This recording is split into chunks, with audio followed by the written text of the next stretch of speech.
Countess of the d'Urbervilles by Thomas Hardy. Phase the First. The Maiden. Chapter 1. On an evening in the latter part of May, a middle-aged man was walking homeward from Shaston to the village of Marlott, in the adjoining vale of Blakemore or Blackmore.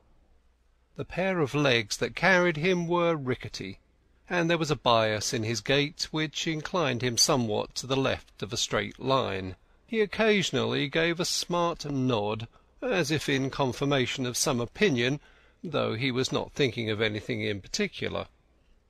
An empty egg-basket was slung upon his arm, the nap of his hat was ruffled, a patch being quite worn away at its brim, where his thumb came in taking it off.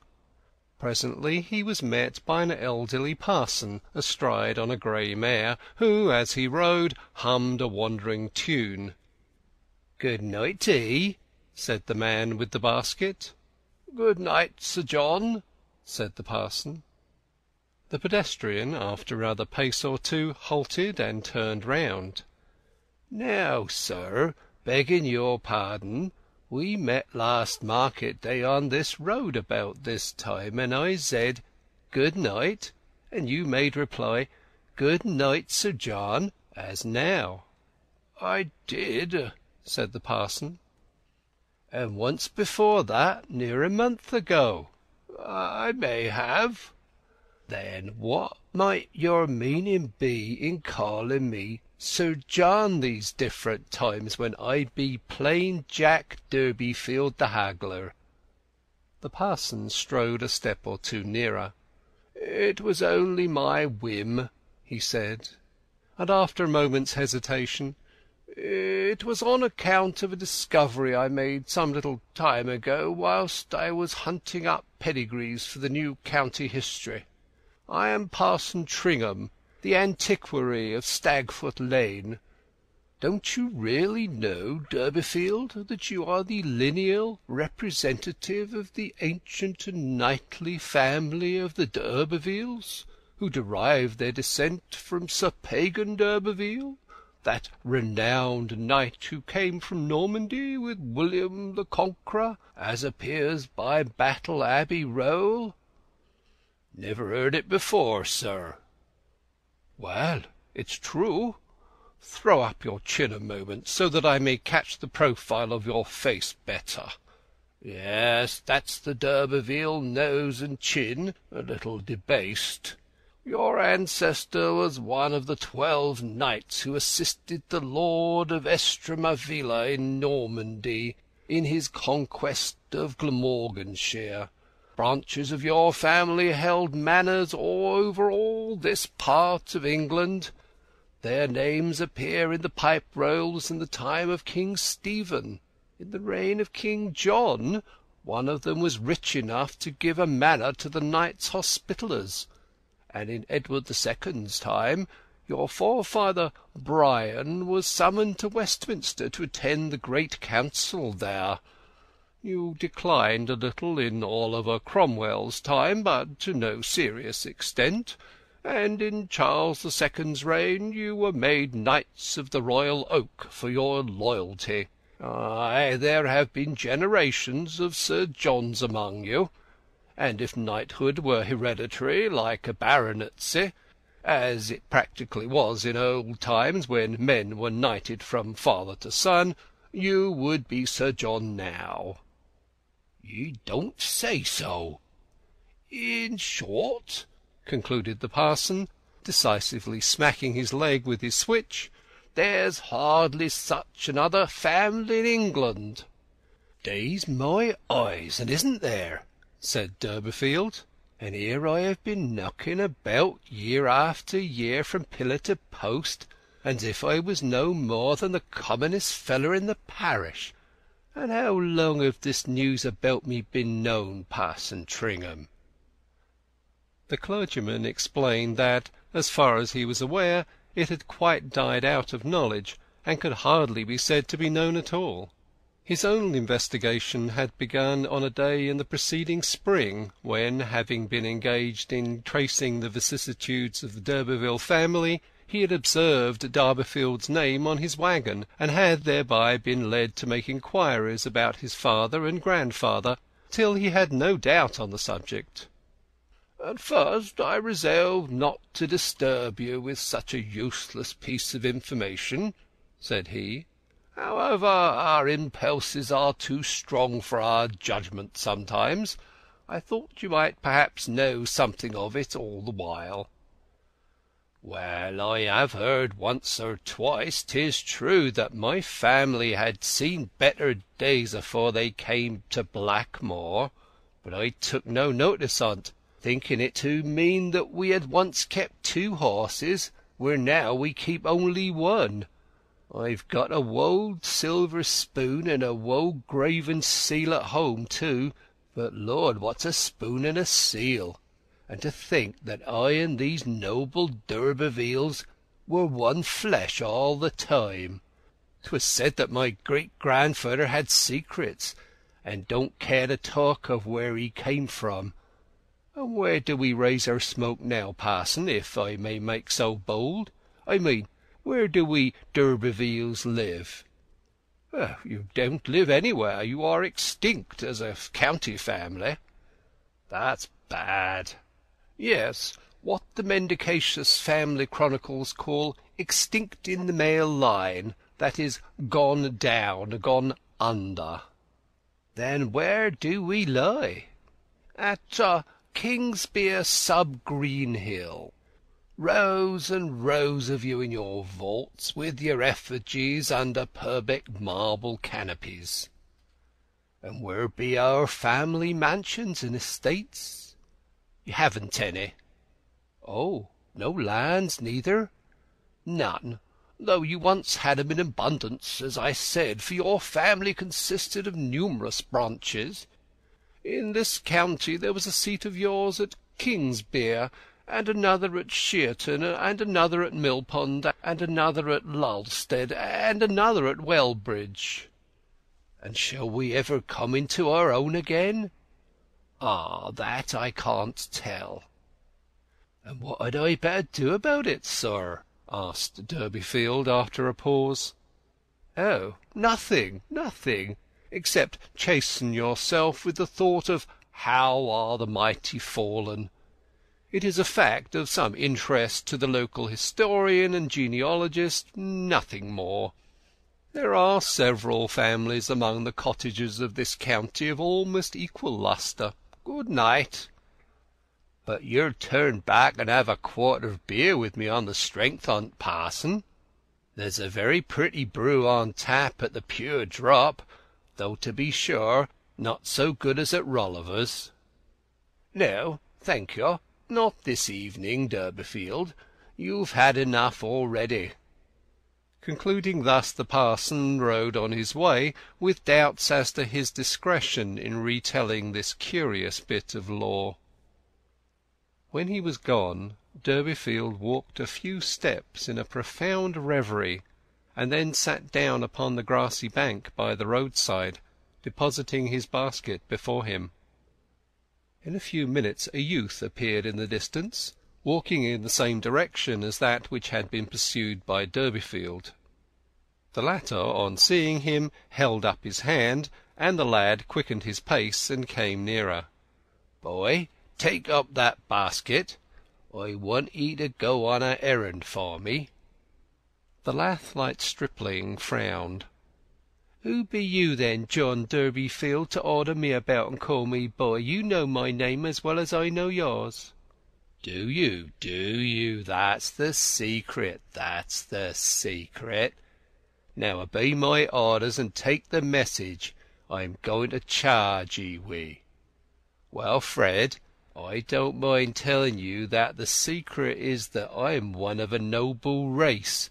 It has just been found out by me this present afternoon p.m."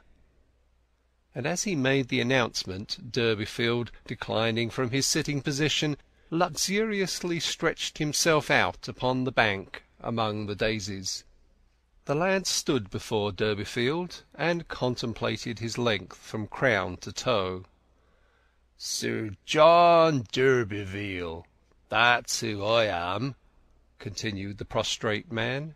"That is, if knights were baronets, which they be.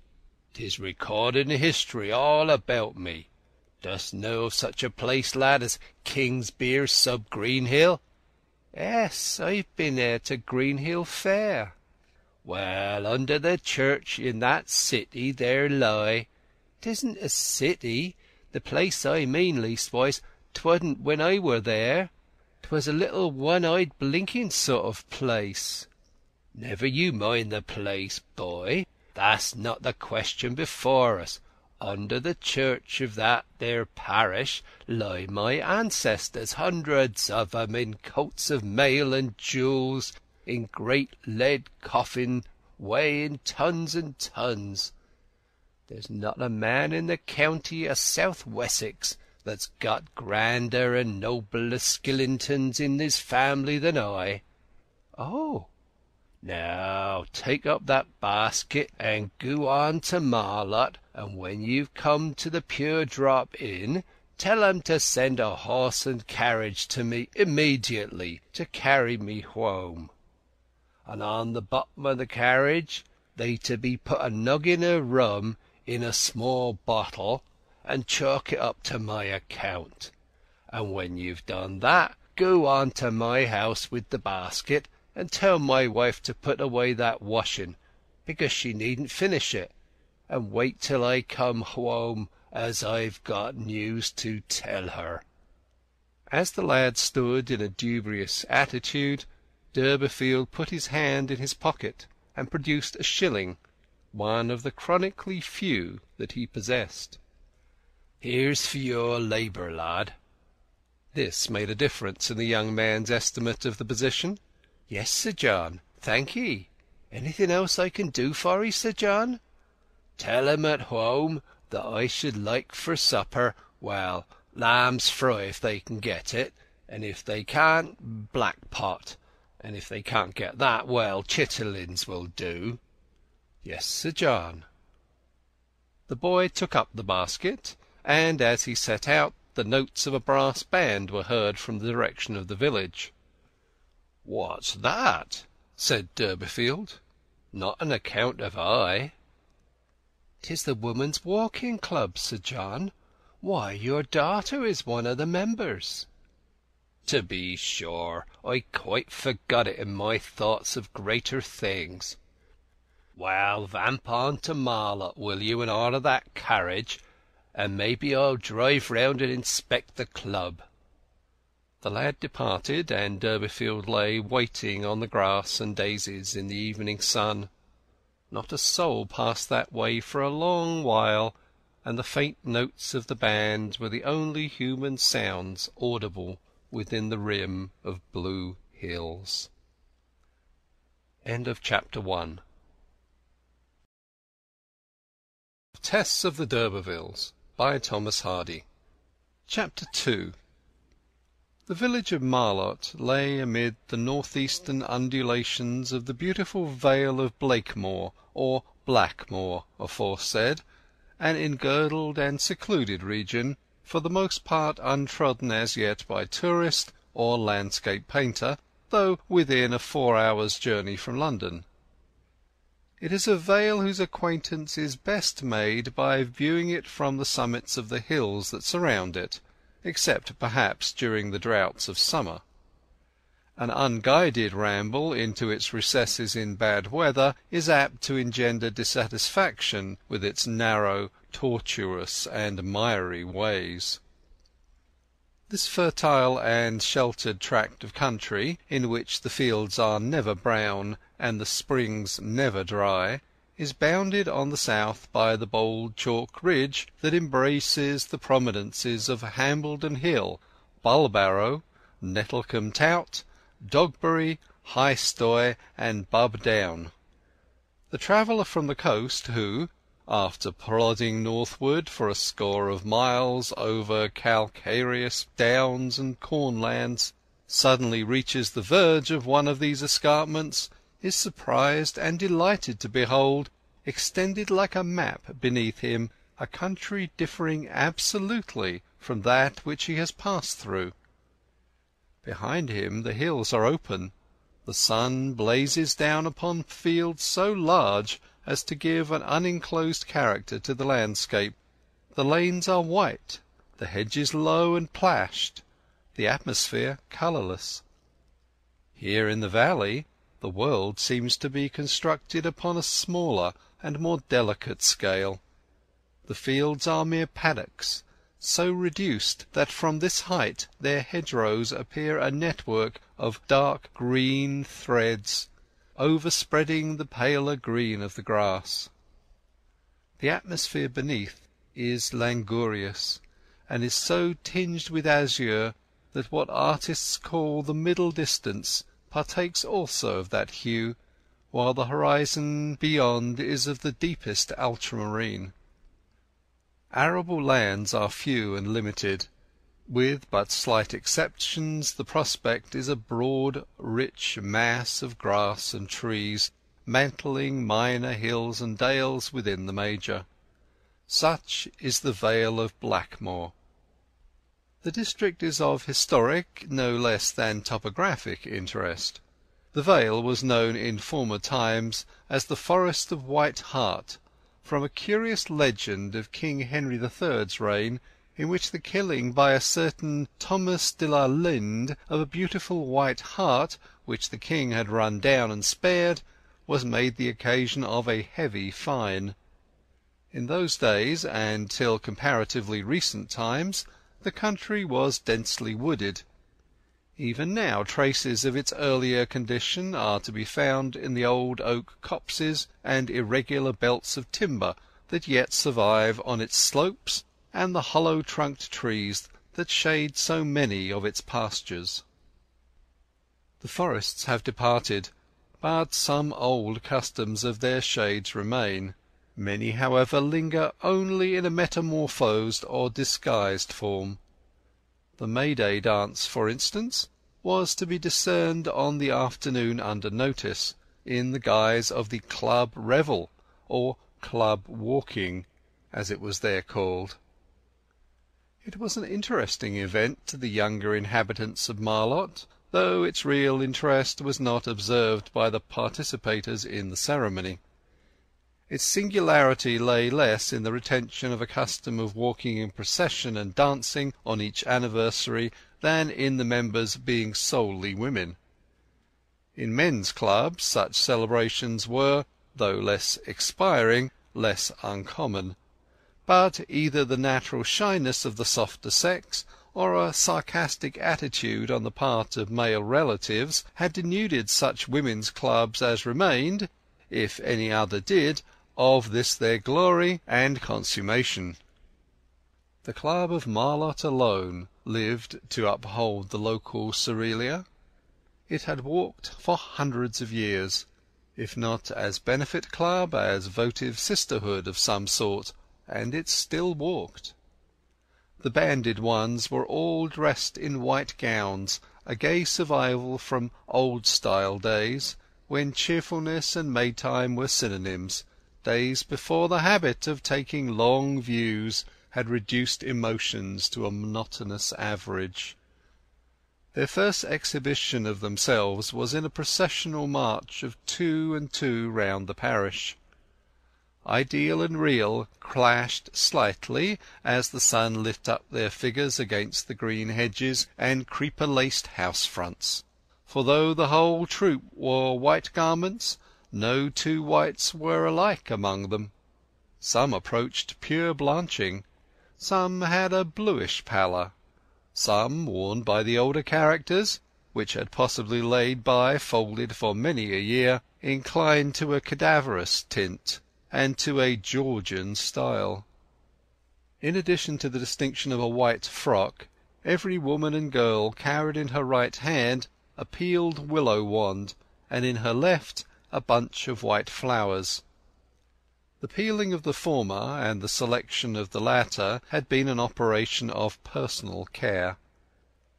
There were a few middle-aged and even elderly women in the train, their silver wiry hair and wrinkled faces, scourged by time and trouble, having almost a grotesque, certainly a pathetic appearance, in such a jaunty situation. In a true view, perhaps, there was more to be gathered and told of each anxious and experienced one to whom the years were drawing nigh when she should say, "I have no pleasure in them," than of her juvenile comrades. But let the elder be passed over here for those under whose bodices the life throbbed quick and warm. The young girls formed indeed the majority of the band, and their heads of luxuriant hair reflected in the sunshine every tone of gold and black and brown. Some had beautiful eyes, others a beautiful nose, others a beautiful mouth and figure. Few, if any, had all.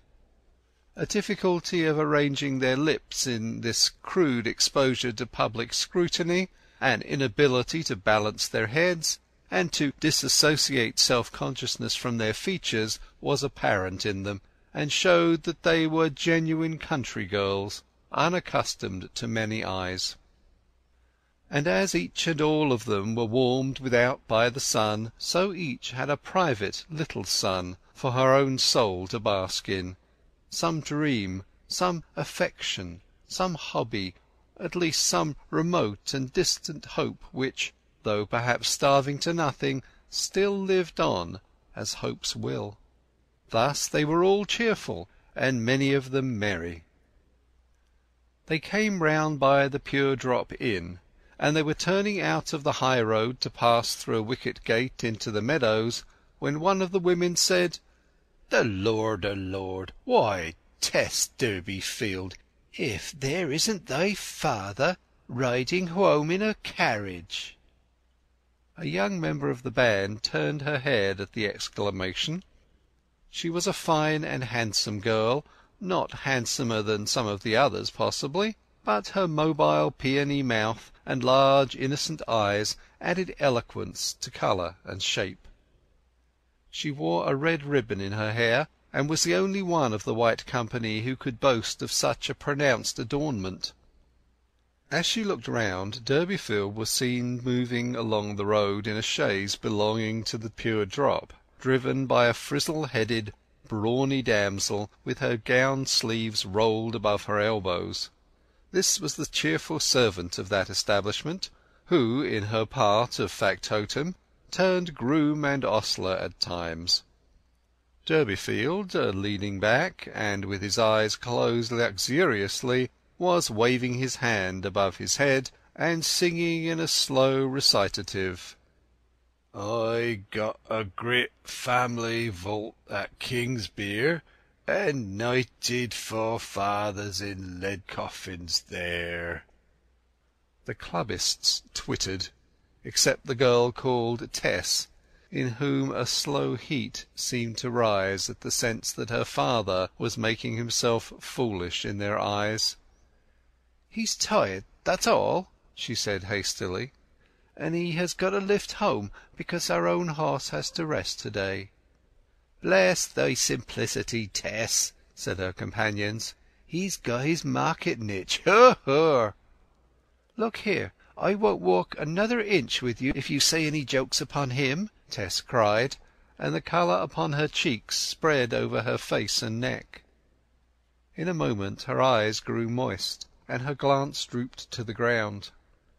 Perceiving that they had really pained her, they said no more, and order again prevailed.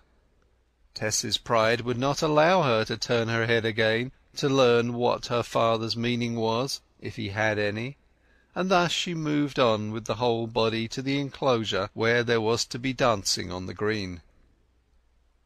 By the time the spot was reached she had recovered her equanimity, and tapped her neighbour with her wand, and talked as usual.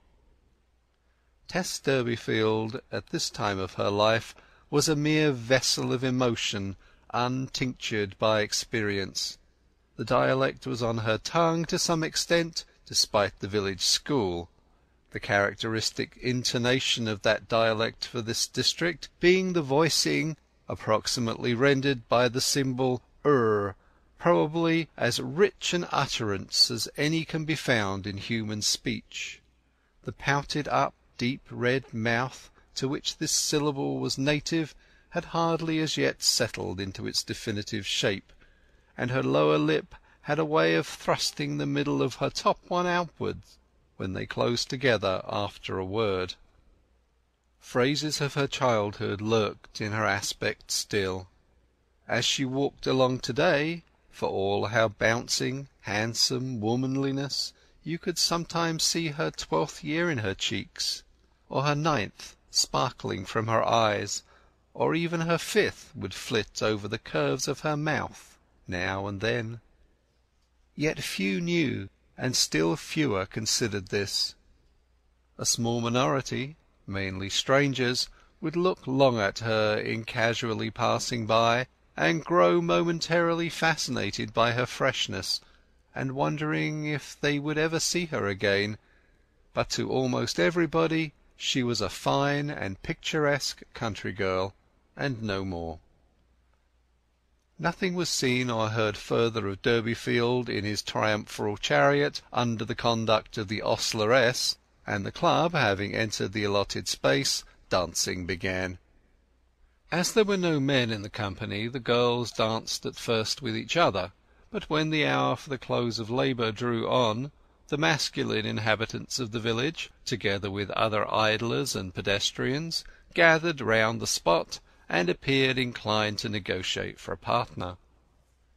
Among these onlookers were 3 young men of a superior class, carrying small knapsacks strapped to their shoulders and stout sticks in their hands.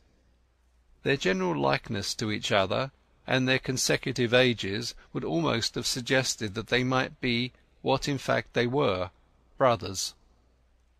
The eldest wore the white tie, high waistcoat, and thin-brimmed hat of the regulation curate. The second was the normal undergraduate. The appearance of the third and youngest would hardly have been sufficient to characterize him.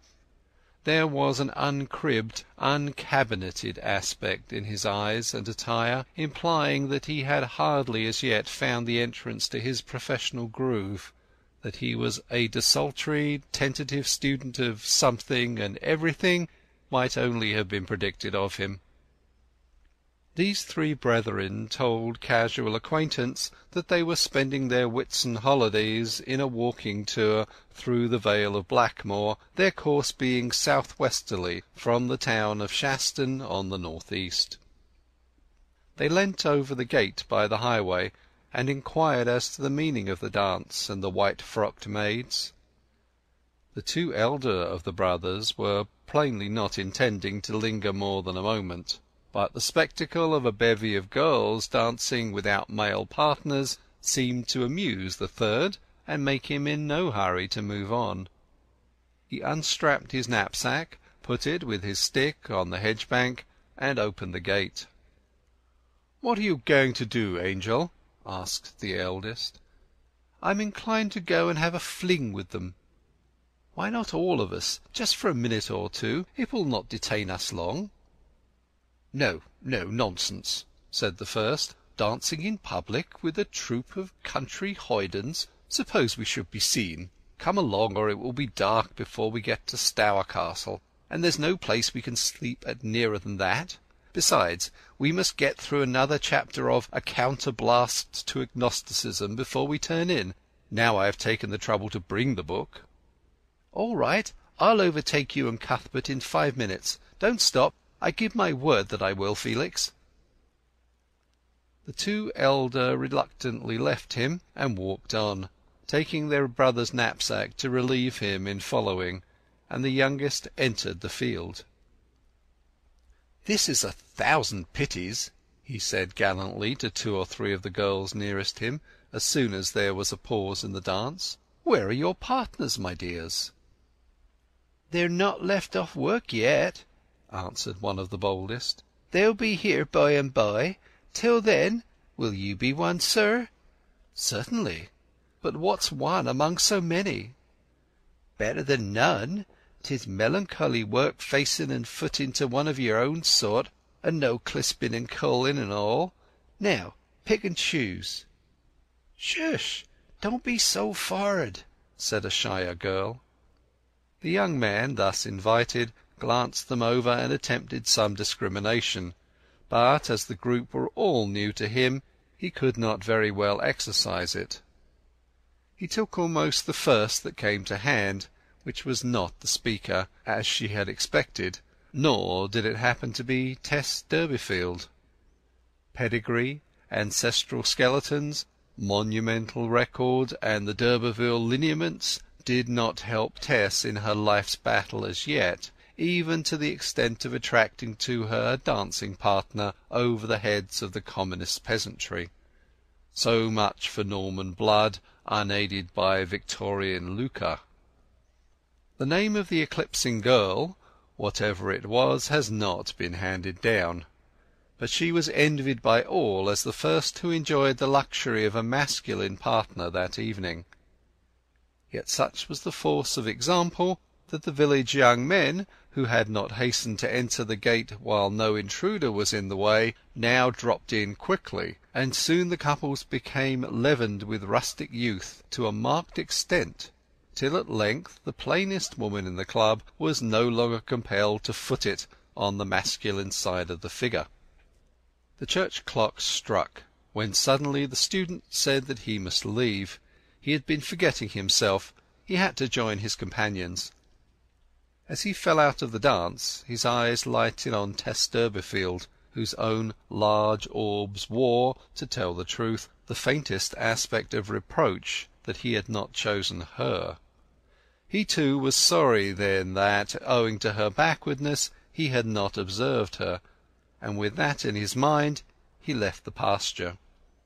On account of his long delay, he started in a flying run down the lane westward, and had soon passed the hollow and mounted the next rise. He had not yet overtaken his brother, but he paused to get breath and looked back. He could see the white figures of the girls in the green enclosure whirling about as they had whirled when he was among them. They seemed to have quite forgotten him already. All of them, except, perhaps, one. This white shape stood apart by the hedge alone. From her position he knew it to be the pretty maiden with whom he had not danced. Trifling as the matter was, he yet instinctively felt that she was hurt by his oversight. He wished that he had asked her. He wished that he had inquired her name. She was so modest, so expressive. She had looked so soft in her thin white gown that he felt he had acted stupidly.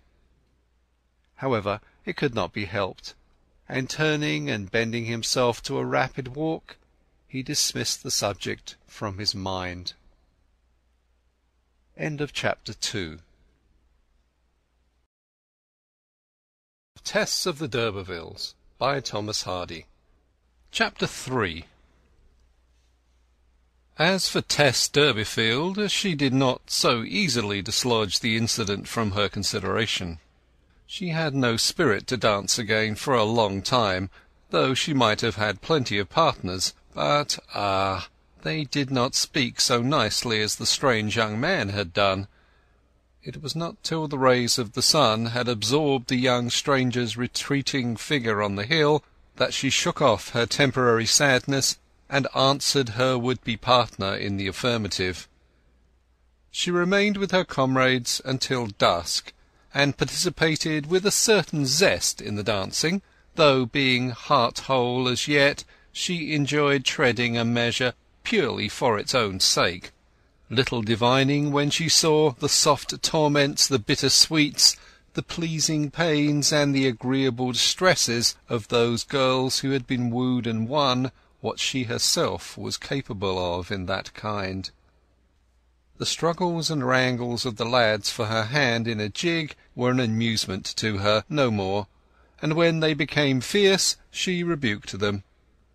She might have stayed even later, but the incident of her father's odd appearance and manner returned upon the girl's mind to make her anxious, and wondering what had become of him, she dropped away from the dancers and bent her steps toward the end of the village at which the parental cottage lay. While yet many score yards off, Other rhythmic sounds than those she had quitted became audible to her, sounds that she knew well, so well. They were a series of thumpings from the interior of the house, occasioned by the violent rocking of a cradle upon a stone floor, to which movement a feminine voice kept time by singing in a vigorous gallopade the favourite ditty of the Spotted Cow. I saw her lie down in yonder green grove. Come, love, and I'll tell you where. The cradle rocking and the song would cease simultaneously for a moment, and an exclamation at highest vocal pitch would take the place of the melody. God bless thy dimmet eyes, and thy waxen cheeks, and thy cheery mouth, and thy cubits thighs, and every bit of thy blessed body. After this invocation the rocking and the singing would recommence, and the Spotted Cow proceed as before.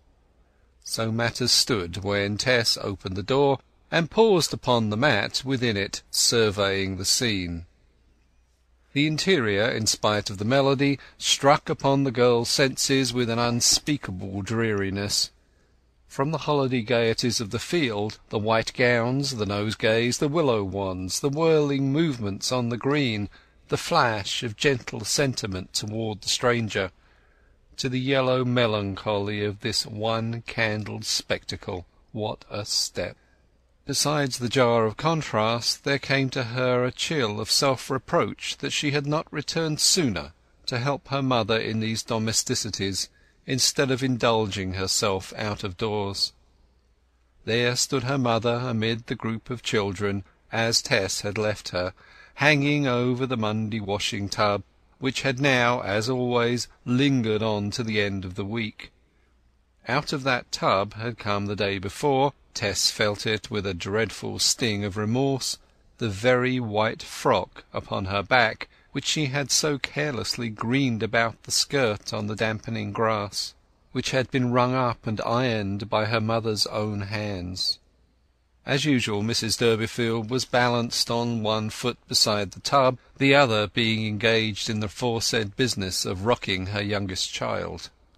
The cradle-rockers had done hard duty for so many years under the weight of so many children on that flagstone floor that they were worn nearly flat, in consequence of which a huge jerk accompanied each swing of the cot, flinging the baby from side to side like a weaver's shuttle, as Mrs. Durbeyfield, excited by her song, trod the rocker with all the spring that was left in her after a long day's seething in the suds. Nick-knock, nick-knock went the cradle, the candle flame stretched itself tall and began jigging up and down. The water dribbled from the matron's elbows, and the song galloped on to the end of the verse, Mrs. Durbeyfield regarding her daughter the while. Even now, when burdened with a young family, Joan Durbeyfield was a passionate lover of tune. No ditty floated into Blackmoor Vale from the outer world, but Tess's mother caught up its notation in a week. There still faintly beamed from the woman's features something of the freshness and even the prettiness of her youth, rendering it probable that the personal charms which Tess could boast were of in main part her mother's gift, and therefore unknightly, unhistorical. "I'll rock the cradle for 'ee, mother," said the daughter gently, "or I'll take off my best frock and help you ring up. I thought you had finished long ago." Her mother bore Tess no ill will for leaving the housework to her single-handed efforts for so long. Indeed, Joan seldom upbraided her thereupon at any time, feeling but slightly the lack of Tess's assistance whilst her instructive plan for relieving herself of her labours lay in postponing them. To-night, however, she was even in a blither mood than usual. There was a dreaminess, a preoccupation, an exaltation in the maternal look which the girl could not understand. "Well, I'm glad you've come," her mother said, as soon as the last note had passed out of her. "I want to go and fetch your father, and what's more'n that, I want to tell 'ee what have happened. You'll be fess enough, my poppet, whence no." Mrs. Durbeyfield habitually spoke the dialect. Her daughter, who had passed the 6th standard in the National School under a London-trained mistress, spoke 2 languages: the dialect at home, more or less, ordinary English abroad to persons of quality. "Since I've been away?" Tess asked. "Aye." "Had it anything to do with father's making such a mommet of himself in the carriage this afternoon? Why did her? I felt inclined to sink into the ground with shame." "That were all part of the larry. We've been found to be the greatest gentlefolk in all the country, reaching all back long afore Oliver Grumble's time, to the days of the pagan Turks, with monuments and vaults and crests and scutcheons and the Lord knows what all. In St. Charles's day we was made Knights of the Royal Oak, our real name being d'Urberville. Don't that make your bosom plim? 'Twas on account of that your father rode home in the villy, not because he'd been drinking, as people supposed." "I'm glad of that. Will it do us any good, mother?" "Oh yes, 'tis thought that great things may come on't. No doubt a mampus of folk of our own rank will be down here in their carriages as soon as 'tis known. Your father learnt it on his way home from Shaston, and he's been telling me the whole pedigree of the matter." "Where is father now?" asked Tess suddenly. Her mother gave irrelevant information by way of answer. "He called to see the doctor to-day in Shaston. It is not consumption at all, it seems. It is fat round his heart, 'a says. There it is, like this." Joan Durbeyfield, as she spoke, curved a sodden thumb and forefinger to the shape of the letter C, and used the other forefinger as a pointer. "At the present moment," he says to your father, "your heart is enclosed all round here and all round there. This space is still open, 'a says. As soon as it do meet so," Mrs. Durbeyfield closed her fingers into a circle complete, "off you will go like a shadder, Mr. Durbeyfield, 'a says. You mid last 10 years, you mid go off in 10 months or 10 days." Tess looked alarmed. Her father possibly could go behind the eternal cloud so soon, notwithstanding this sudden greatness. "But where is father?" she asked again. Her mother put on a depreciating look. "Now don't you be bursting out angry. The poor man, he felt so rafted after his upbringing by the parson's news that he went up to Rolliver's half an hour ago. He do want to get up his strength for his journey to-morrow, with that load of beehives which must be delivered, family or no. He'll have to start shortly after 12 to-night, as the distance is so long." "Get up his strength?" said Tess impetuously, the tears welling to her eyes. "Oh, my God! Go to a public house to get up his strength, and you as well as agreed as he, mother?"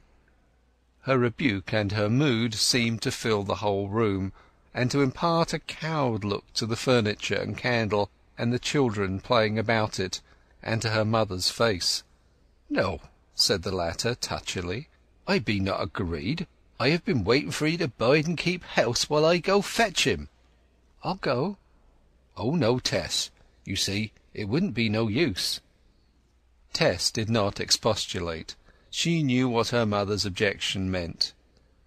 Mrs. Durbeyfield's jacket and bonnet were already hanging slyly on the chair by her side, in readiness of this contemplated jaunt, the reason for which the matron deplored more than its necessity. "And take the complete fortune teller to the outhouse," Joan continued, rapidly wiping her hands and donning her garments. The complete fortune teller was an old thick volume which lay on a table at her elbow, so worn by pocketing that the margins had reached the edge of the type. Tess took it up, and her mother started. This going to hunt up her shiftless husband at the inn was one of Mrs. Durbeyfield's still extant enjoyments in the muck and muddle of rearing children. To discover him at Rolliver's, to sit there for an hour or two by his side, and dismiss all thought and care of the children during the interval, made her happy. A sort of halo, An occidental glow came over life then.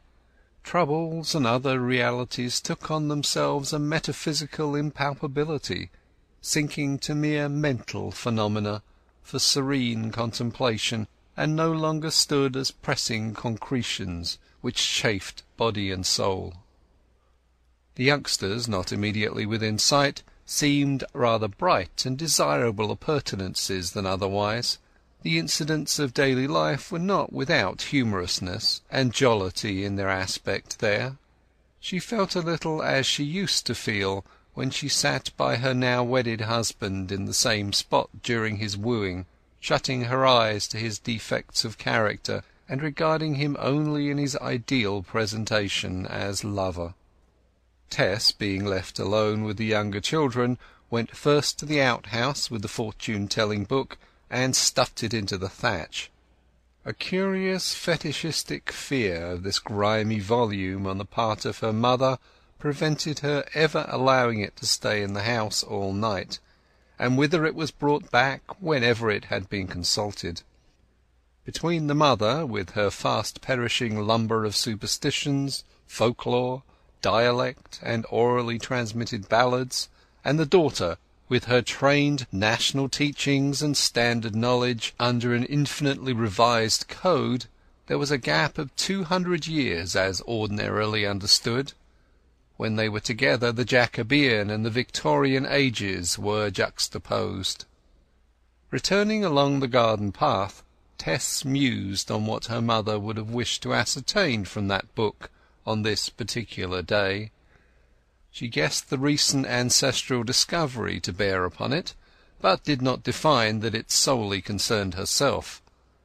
Dismissing this, however, she busied herself with sprinkling the linen dried during the day, in company with her 9-year-old brother Abraham and her sister Eliza Louisa of 12½, called Liza Lou, the youngest ones being put to bed. There was an interval of 4 years and more between Tess and the next of the family, the two who had filled the gap having died in their infancy, and this lent her a deputy maternal attitude when she was alone with her juniors. Next in juvenility to Abraham came 2 more girls, Hope and Modesty, then a boy of 3, and then the baby, who had just completed his 1st year. All these young souls were passengers in the Durbeyfield ship, entirely dependent on the judgment of the 2 Durbeyfield adults for their pleasures, their necessities, their health, even their existence. If the heads of the Durbeyfield household chose to sail into difficulty, disaster, starvation, disease, degradation, death, thither were these half-dozen little captives under hatches compelled to sail with them. 6 helpless creatures who had never been asked if they wished for life on any terms, much less if they wished for it on such hard conditions as were involved in being of the shiftless house of Durbeyfield. Some people would like to know whence the poet, whose philosophy is in these days deemed as profound and trustworthy as his song is breezy and pure, gets his authority for speaking of nature's holy plan. It grew later, and neither father nor mother reappeared. Tess looked out of the door and took a mental journey through Marlott. The village was shutting its eyes. Candles and lamps were being put out everywhere, and she could inwardly behold the extinguisher and the extended hand. Her mother's fetching simply meant one more to fetch. Tess began to perceive that a man in indifferent health who proposed to start on a journey before 1 in the morning ought not to be at an inn at this late hour celebrating his ancient blood. "Abraham," she said to her little brother, "do you put on your hat, you bain't afraid, and go up to Rolliver's and see what has gone with father and mother." The boy jumped promptly from his seat and opened the door, and the night swallowed him up. Half an hour passed yet again. Neither man, woman, nor child returned. Abraham, like his parent, seemed to have been limed and caught by the ensnaring inn. "I must go myself," she said. Lizelú then went to bed, and Tess, locking them all in, started on her way up the dark and crooked lane or street not made for hasty progress, a street laid out before inches of land had value, and when one-handed clocks sufficiently subdivided the day. Chapter 3. Tess of the d'Urbervilles, by Thomas Hardy. Chapter 4. Rolliver's Inn, the single alehouse at this end of the long and broken village, could only boast of an off-licence. Hence, as nobody could legally drink on the premises, the amount of overt accommodation for consumers was strictly limited to a little board about 6 inches wide and 2 yards long, fixed to the garden palings by pieces of wire so as to form a ledge. On this board thirsty strangers deposited their cups as they stood in the road and drank, and threw the dregs on the dusty ground to the pattern of Polynesia, and wished they could have a restful seat inside. Thus the strangers. But there were also local customers who felt the same wish, and where there's a will there's a way. In a large bedroom upstairs, the window of which was thickly curtained with a great woollen shawl lately discarded by the landlady, Mrs. Rolliver, were gathered on this evening nearly a dozen persons, all seeking beatitude. All old inhabitants of the nearer end of Marlott, and frequenters of this retreat.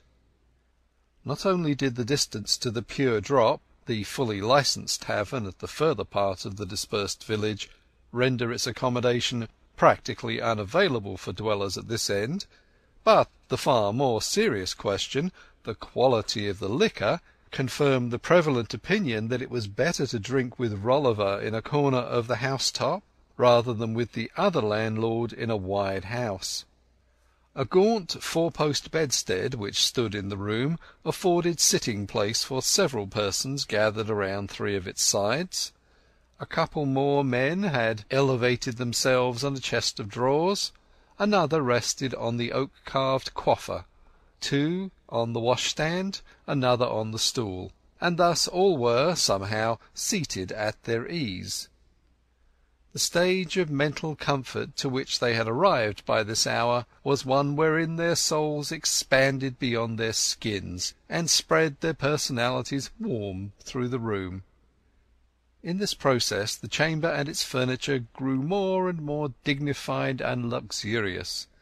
The shawl hanging at the window took upon itself the richness of tapestry.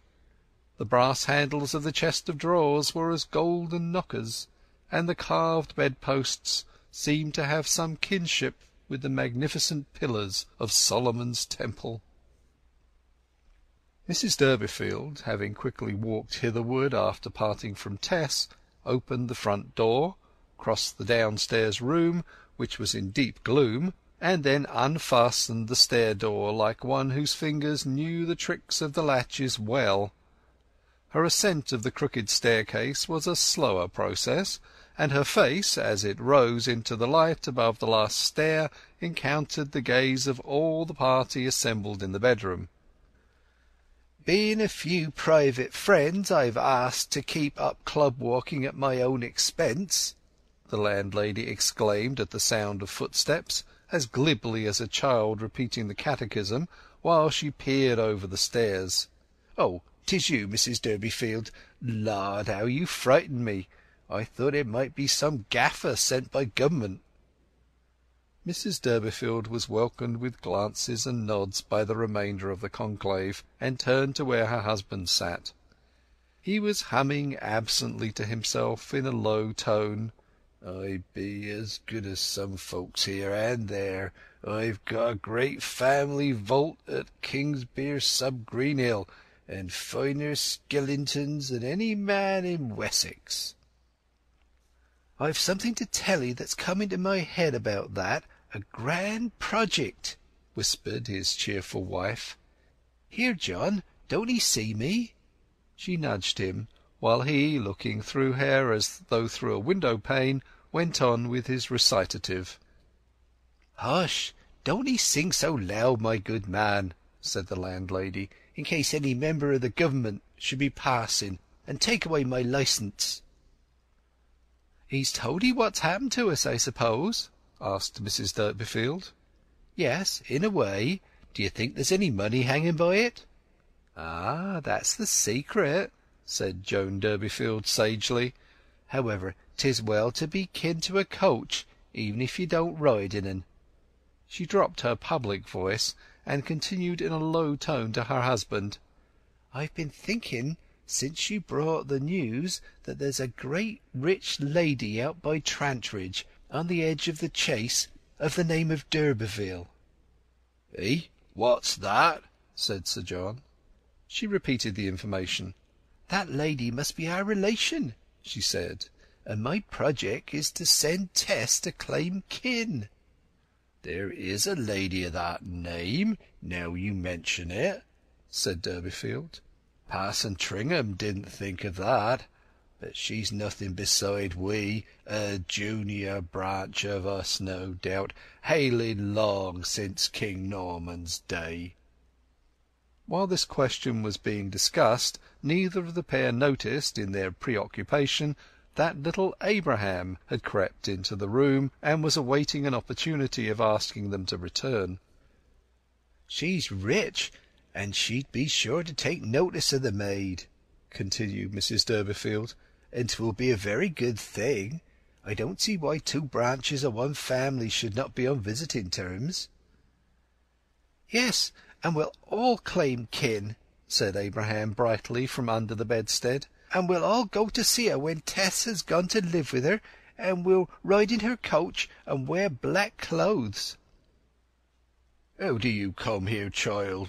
What nonsense be ye talking? Go away and play on the stairs till father and mother be ready." "Well, Tess ought to go to this other member of our family.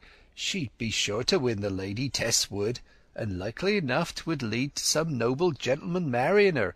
In short, I know it." "How?" "I tried her fate in the fortune teller, and it brought out that very thing. You should have seen how pretty she looked to day. Her skin was as supple as a duchess's." "What says the maid herself to going?" "I've not asked her. She don't know there is any such lady relation yet, and it would certainly put her in the way of a grand marriage, and she won't say nay to going." "Tess is queer." "But she's tractable at bottom. Leave her to me." Though this conversation had been private, sufficient of its import reached the understandings of those around to suggest to them that the Durbeyfields had weightier concerns of talk now than common folks had, and that Tess, their pretty eldest daughter, had fine prospects in store. "Tess is a fine figure of fun, as I said to myself to-day when I zeed her vamping round parish with the rest," observed one of the elderly boozers in an undertone. "But Joan Durbeyfield must mind that she don't get green malt in floor." It was a local phrase which had a peculiar meaning, and there was no reply.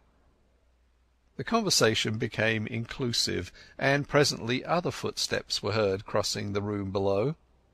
"Being a few private friends asked in to-night to keep up club walking at my own expense." The landlady had rapidly reused the formula she kept on hand for intruders before she recognized that the newcomer was Tess. Even to her mother's gaze the girl's young features looked sadly out of place amid the alcoholic vapours which floated here as no unsuitable medium for wrinkled middle age, and hardly was a reproachful flash from Tess's dark eyes needed to make her father and mother rise from their seats, hastily finish their ale, and descend the stairs behind her. Mrs. Rolliver's caution followed their footsteps. "No noise, please, if ye be so good, my dears, or I may lose my licence, and be summoned, and I don't know what all. Night to ye." They went home together, Tess holding one arm of her father, and Mrs. Durbeyfield the other. He had, in truth, drunk very little, not a fourth of the quantity which a systematic tippler could carry to church on a Sunday afternoon without a hitch in his eastings or genuflections, but the weakness of Sir John's constitution made mountains of his petty sins in this kind. On reaching the fresh air he was sufficiently unsteady to incline the row of three at one moment as if they were marching to London, and at another as if they were marching to Bath, which produced a comical effect, frequent enough in families on nocturnal home-goings, and, like most comical effects, not so comic after all. The two women valiantly disguised these forced excursions and countermarches as well as they could from Durbeyfield, their cause, and from Abraham and from themselves, and so they approached by degrees their own door, the head of the family bursting suddenly into his former refrain as he drew near, as if to fortify his soul at sight of the smallness of his present residence. "I got a family vault at Kingsbere." "Hush! Don't be so silly, Jacky," said his wife. "Yours is not the only family that was of count in old days. Look at the Anktels and the Horseys and the Tringhams themselves, gone to seed almost as much as you, though you was bigger folks than they, that's true. Thank God I was never of no family, and have nothing to be ashamed of in that way." "Don't you be so sure o' that. From your nater 'tis my belief you've disgraced yourselves more than any of us, and was kings and queens outright at one time."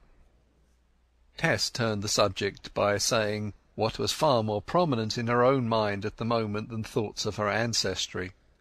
"I'm afraid father won't be able to take the journey with the beehives to-morrow so early."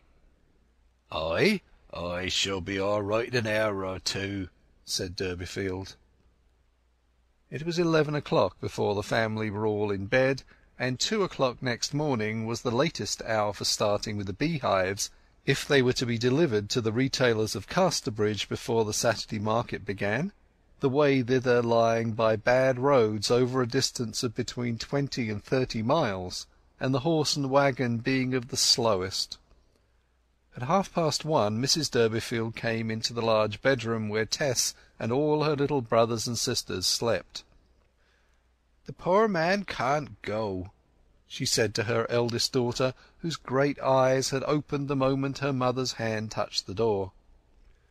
Tess sat up in bed, lost in a vague interspace between a dream and this information. "But somebody must go," she replied. "It is late for the hives already. Swarming will soon be over for the year, and if we put off taking 'em till next week's market, the call for 'em will be past, and they'll be thrown on our hands." Mrs. Durbeyfield looked unequal to the emergency. "Some young fellow perhaps would go, one of them who was so much after dancing with 'ee yesterday," she presently suggested. "Oh no, I wouldn't have it for the world," declared Tess proudly, "and letting everybody know the reason. Why, such a thing to be shamed of.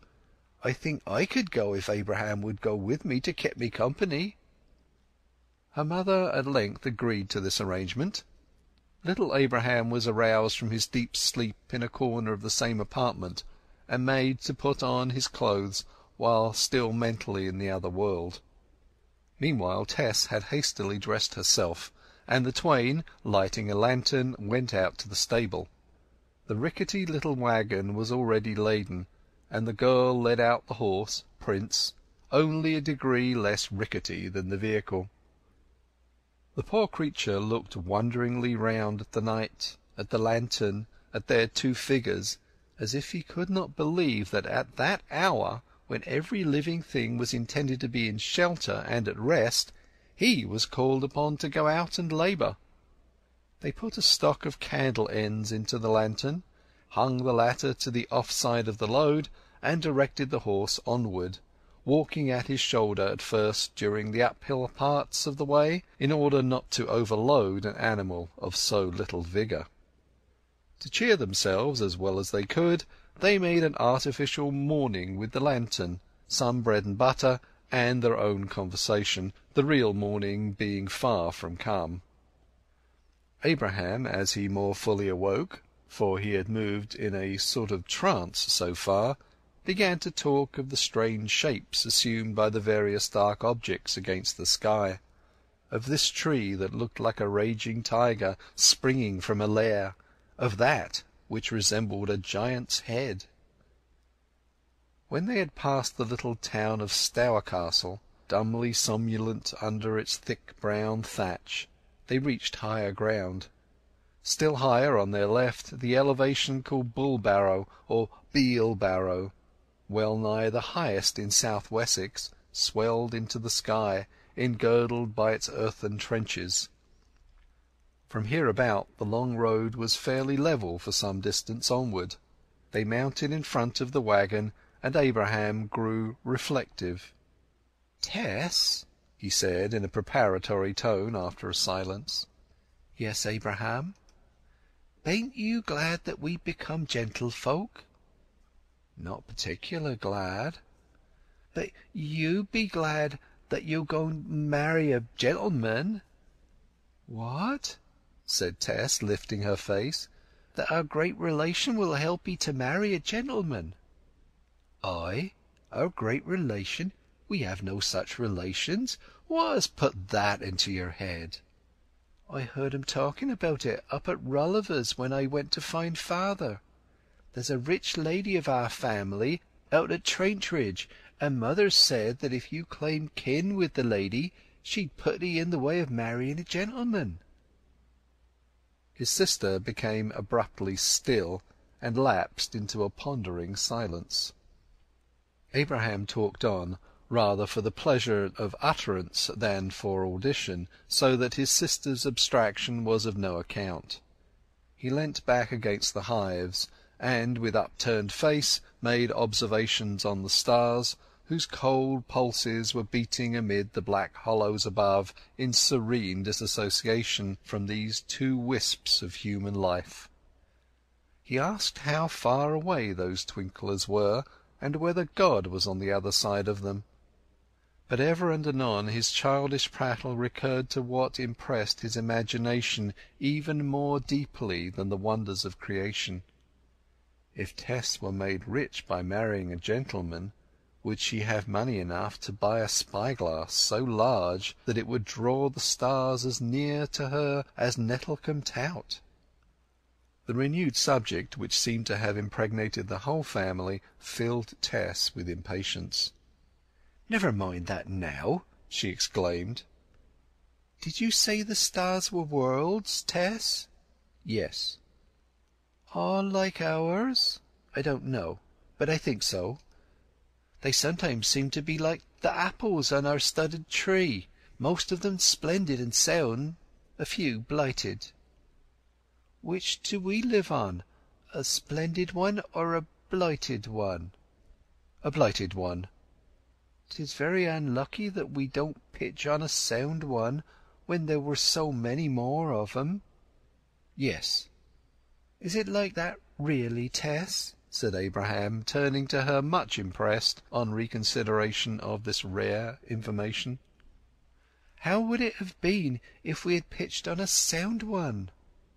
"Well, father wouldn't have coughed and creeped about as he does, and wouldn't have got too tipsy to go on this journey, and mother wouldn't have been always washing and never getting finished." "And would you have been a rich lady ready-made, and not have been made rich by marrying a gentleman?" "Oh, Aby, don't talk of that any more." Left to his reflections, Abraham soon grew drowsy. Tess was not skilful in the management of a horse, but she thought that she could take upon herself the entire conduct of the load for the present, and allow Abraham to go to sleep if he wished to do so. She made him a sort of nest in front of the hives, in such a manner that he could not fall, and taking the reins into her own hands, jogged on as before. Prince required but slight attention, lacking energy for superfluous movements of any sort. With no longer a companion to distract her, Tess fell more deeply into reverie than ever, her back leaning against the hives. The mute procession past her shoulders of trees and hedges became attached to the fantastic scenes outside reality, and the occasional heave of the wind became the sigh of some immense, sad soul conterminous with the universe in space and with history in time. Then, examining the mesh of events in her own life, she seemed to see the vanity of her father's pride, the gentlemanly suitor awaiting her in her mother's fancy, to see him as a grimacing personage laughing at her poverty and her shrouded knightly ancestry. Everything grew more and more extravagant, and she no longer knew how time passed. A sudden jerk shook her in her seat, and Tess awoke from the sleep into which she too had fallen. They were a long way further down than when she had lost consciousness, and the waggon had stopped. A hollow groan, unlike anything she had ever heard in her life, came from the front, followed by a shout of "Hoy there!" The lantern hanging at her waggon had gone out, but another was shining in her face, much brighter than her own had been. Something terrible had happened. The harness was entangled with an object which blocked the way. In consternation Tess jumped down and discovered the dreadful truth.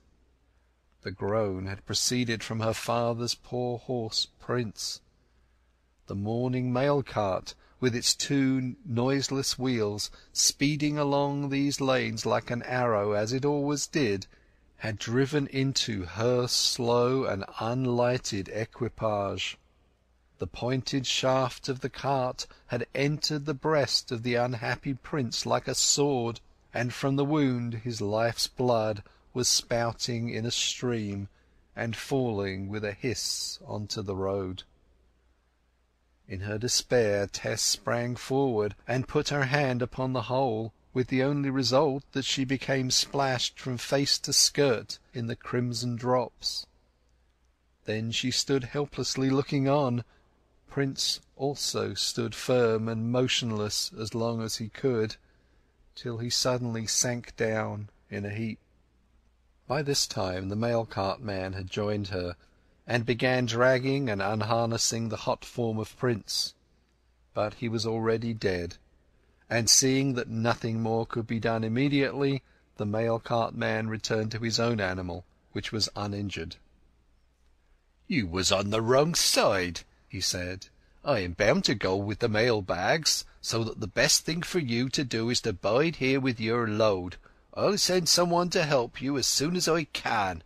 It is getting daylight, and you have nothing to fear." He mounted and sped on his way, while Tess stood and waited. The atmosphere turned pale. The birds shook themselves in the hedges, arose and twittered. The lane showed all its white features, and Tess showed hers, still whiter.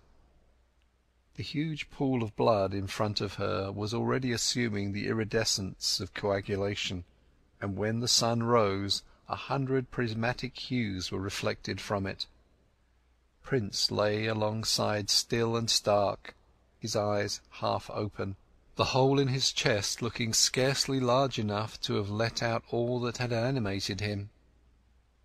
"'Tis all my doing, all mine!" the girl cried, gazing at the spectacle. "No excuse for me, none! What will mother and father live on now? Aby, Aby!" She shook the child, who had slept soundly through the whole disaster. "We can't go on with our load. Prince is killed."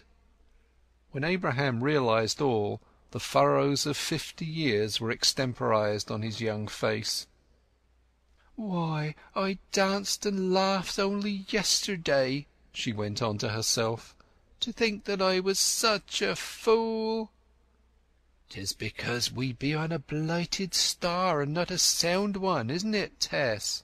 murmured Abraham through his tears. In silence they waited through an interval which seemed endless. At length a sound and an approaching object proved to them that the driver of the mail cart had been as good as his word. A farmer's man from near Stowcastle came up, leading a strong cob. He was harnessed to the waggon of beehives in the place of Prince, and the load taken on towards Casterbridge. The evening of the same day saw the empty waggon reach again the spot of the accident.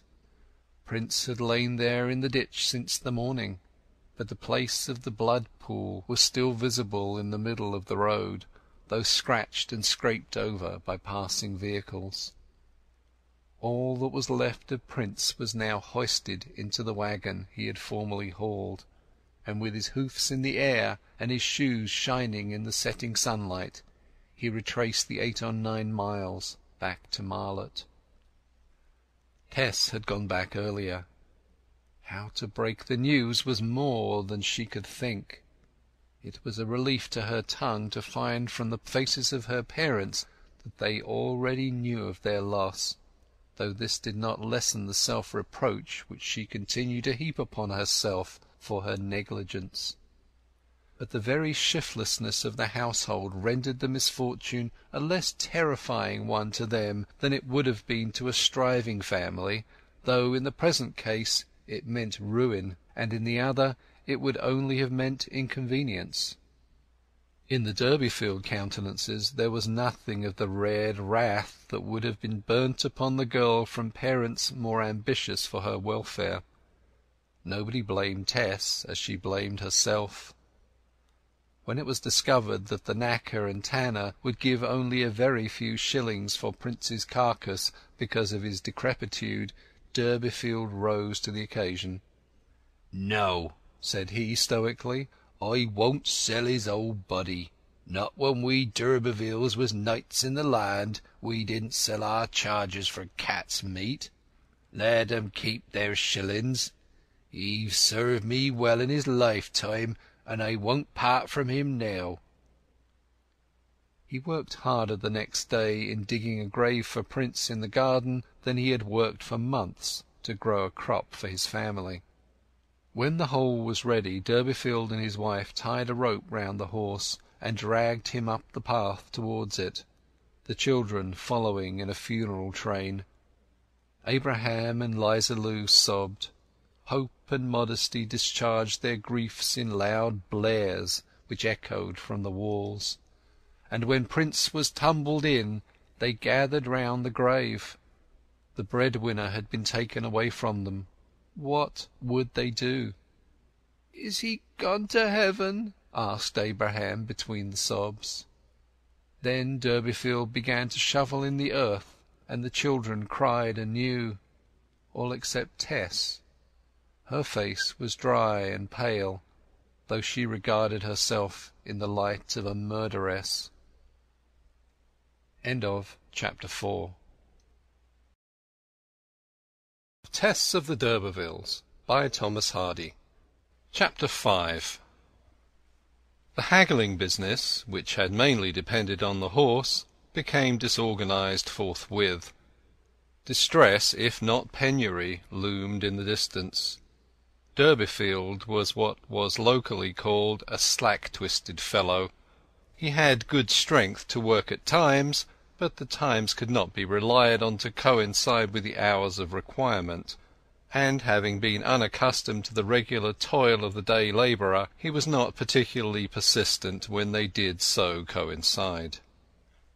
Tess, meanwhile, as one who had dragged her parents into this quagmire, was silently wondering what she could do to help them out of it, and then her mother broached her scheme. "We must take the ups with the downs, Tess," said she, "and never more could your high blood have been found out at a more called for moment. You must try your friends.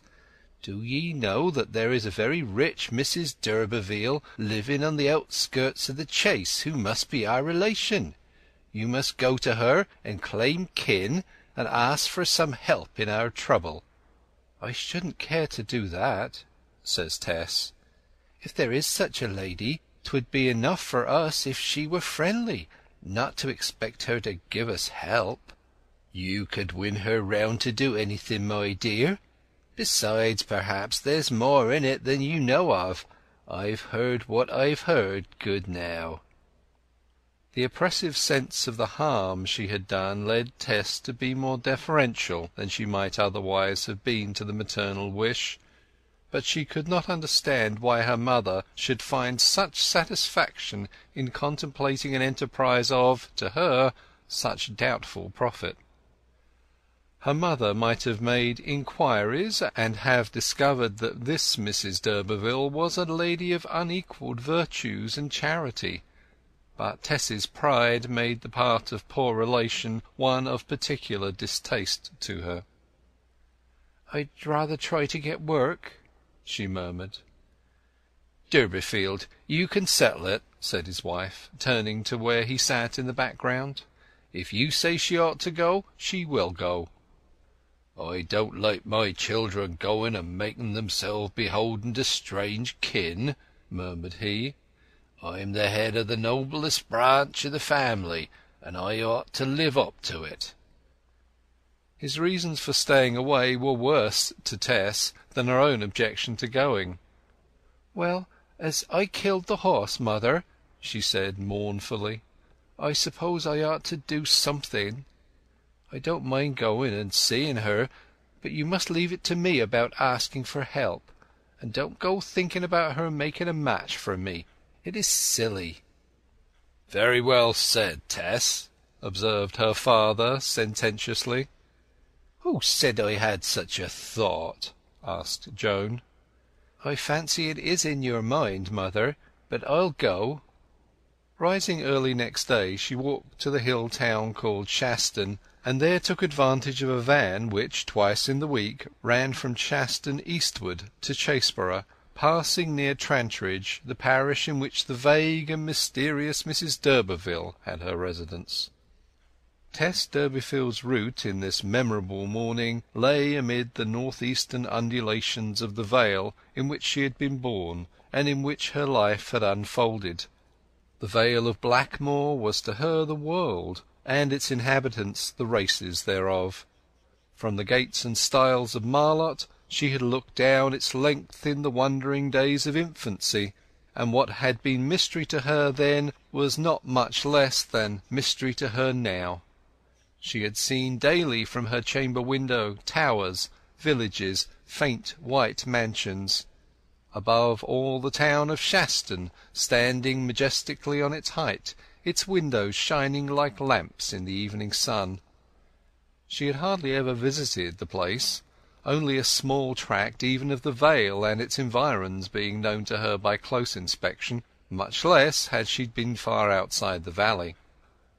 Every contour of the surrounding hills was as personal to her as that of her relatives' faces, but for what lay beyond, her judgment was dependent on the teaching of the village school, where she had held a leading place at the time of her leaving, a year or two before this date. In those early days she had been much loved by others of her own sex and age, and used to be seen about the village as one of three, all nearly of the same year, walking home from school side by side.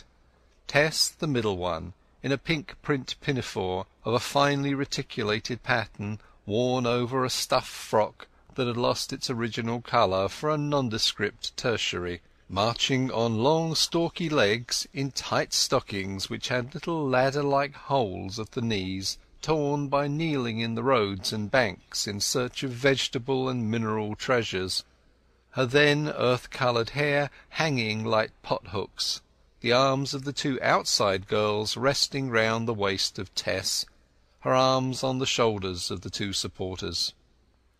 As Tess grew older and began to see how matters stood, she felt quite a Malthusian towards her mother for thoughtlessly giving her so many little sisters and brothers, when it was such a trouble to nurse and provide for them.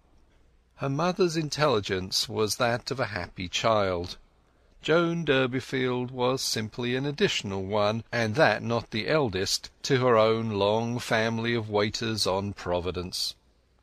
However, Tess became humanely beneficent towards the little ones, and to help them as much as possible she used, as soon as she left school, to lend a hand at haymaking or harvesting on neighbouring farms, or, by preference, at milking or butter-making processes, which she had learned when her father had owned cows, and being deft-fingered, it was a kind of work in which she excelled.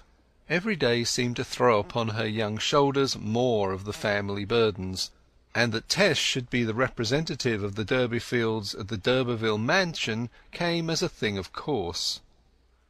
In this instance it must be admitted that the Durbeyfields were putting their fairest side outward.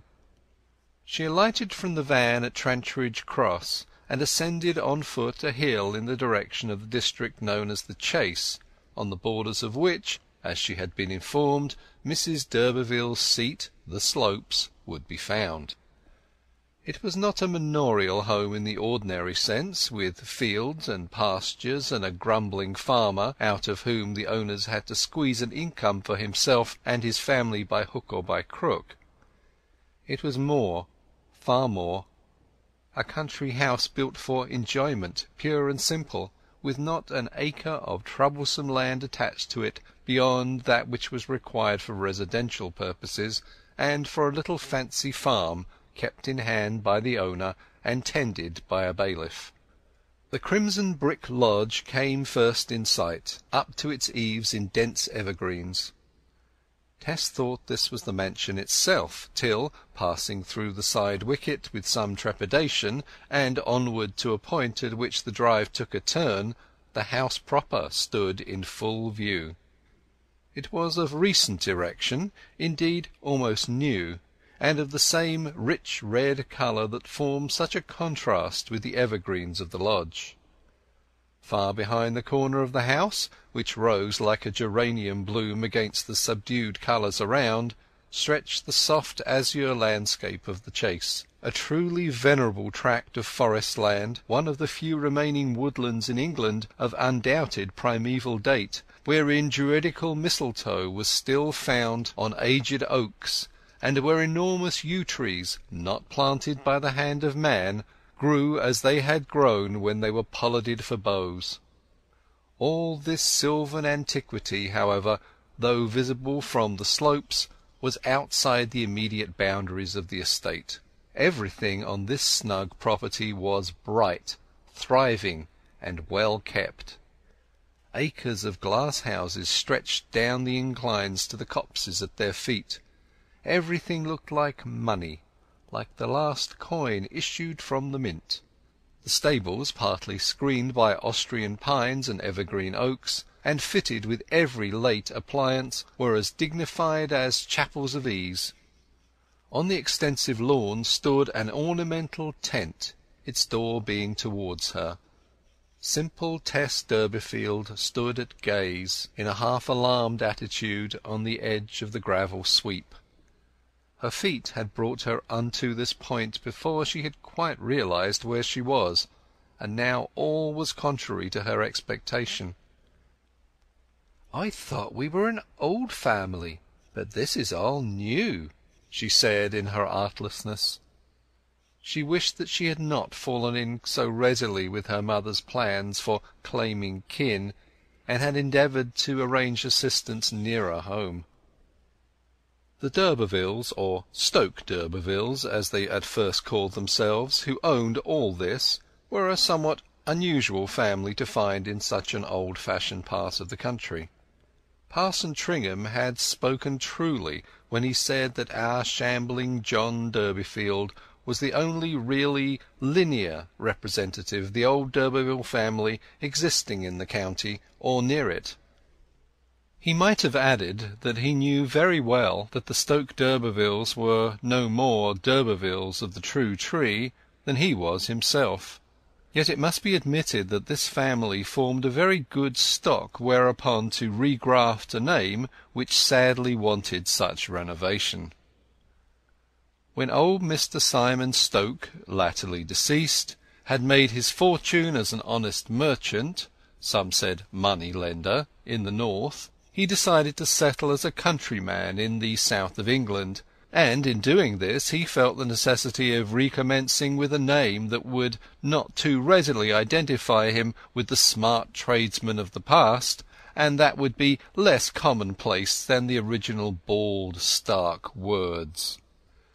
conning for an hour in the British Museum the pages of works devoted to extinct, half-extinct, obscured and ruined families appertaining to the quarter of England in which he proposed to settle, he considered that d'Urberville looked and sounded as well as any of them, and d'Urberville accordingly was annexed to his own name for himself and his heirs eternally. Yet he was not an extravagant-minded man in this, and in constructing his family tree on the new basis was duly reasonable in framing his intermarriages and aristocratic links, never inserting a single title above a rank of strict moderation.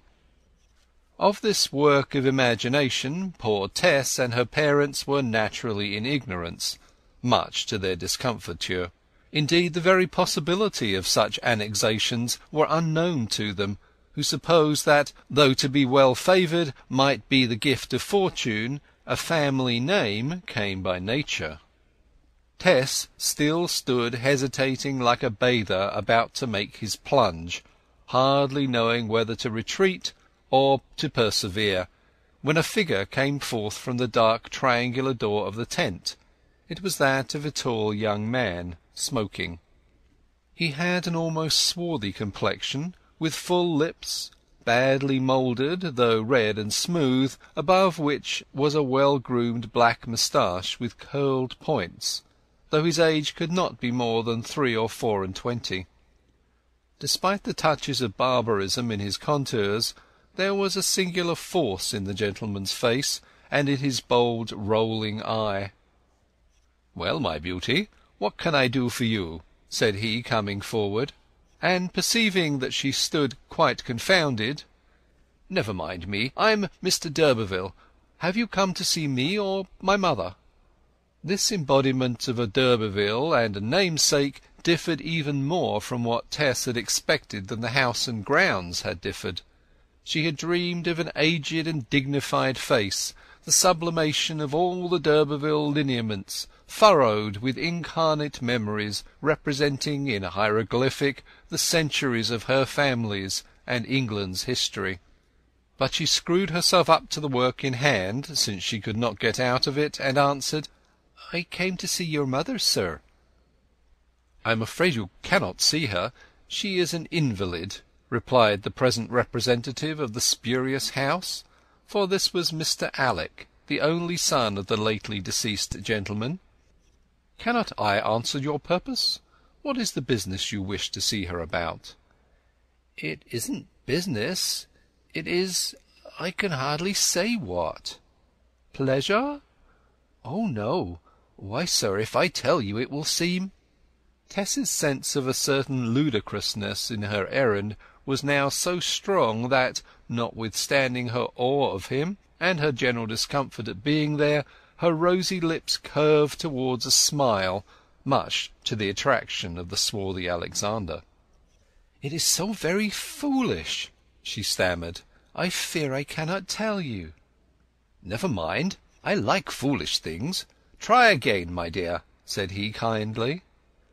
"Mother asked me to come," Tess continued, "and indeed I was in the mind to do so myself likewise, but I did not think it would be like this. I came, sir, to tell you that we are of the same family as you." "Oh, poor relations?" "Yes." "Stokes?" "No, d'Urbervilles." "Aye, aye. I mean d'Urbervilles." "Our names are worn away to Durbeyfield, but we have several proofs that we're d'Urbervilles. Antiquarians hold we are, and we have an old seal, marked with a ramping lion on a shield, and a castle over him, and we have a very old silver spoon, round in the bowl like a little ladle, and marked with the same castle. It is so worn that my mother uses it to stir the pea soup." "A castle argent is certainly my crest," said he blandly, "and my arms are lion rampant." "And so mother said we ought to make ourselves be known to you, as we've lost our horse by a bad accident, and are the oldest branch of the family." "Very kind of your mother, I'm sure, and I, for one, don't regret her step." Alec looked at Tess as he spoke in a way that made her blush a little. "And so, my pretty girl, you've come on a friendly visit to us as relations?" "I suppose I have," faltered Tess, looking uncomfortable again. "Well, there's no harm in it. Where do you live? What are you?" She gave him brief particulars, and responding to further inquiries, told him that she was intending to go back by the same carrier who had brought her.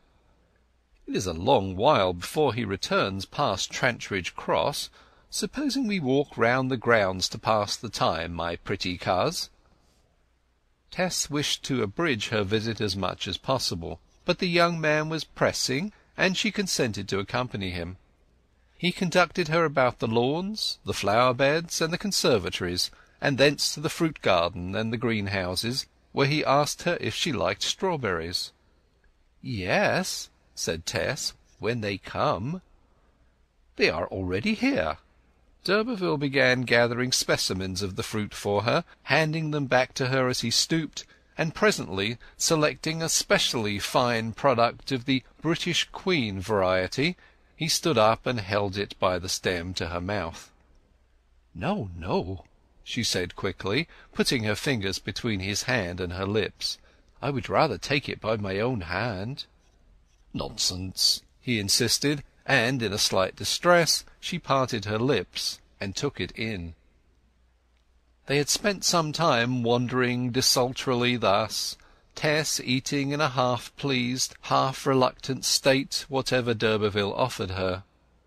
When she could consume no more of the strawberries, he filled her little basket with them, and then the two passed round to the rose-trees, whence he gathered blossoms and gave her to put in her bosom.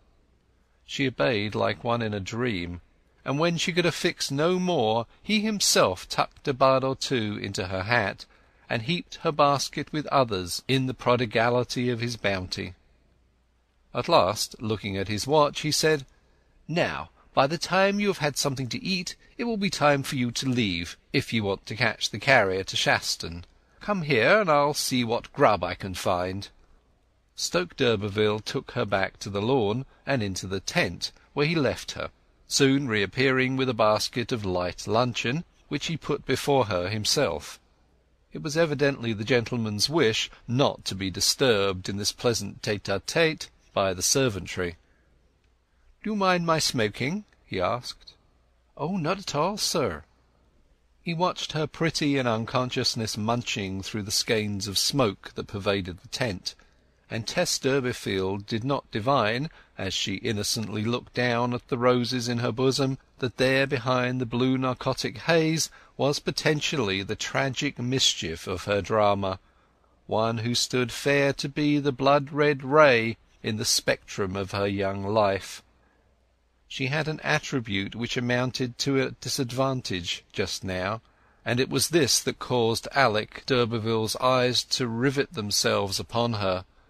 It was a luxuriance of aspect, a fullness of growth, which made her appear more of a woman than she really was.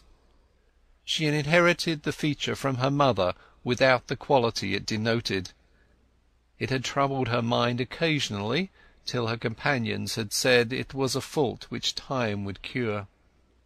She soon had finished her lunch. "Now I'm going home, sir," she said, rising. "And what do they call you?" he asked, as he accompanied her along the drive till they were out of sight of the house. "Tess Durbeyfield, down at Marlott." "And you say your people have lost their horse?" "I killed him," she answered, her eyes filling with tears as she gave particulars of Prince's death. "And I don't know what to do for father on account of it." "I must think if I cannot do something. My mother must find a berth for you.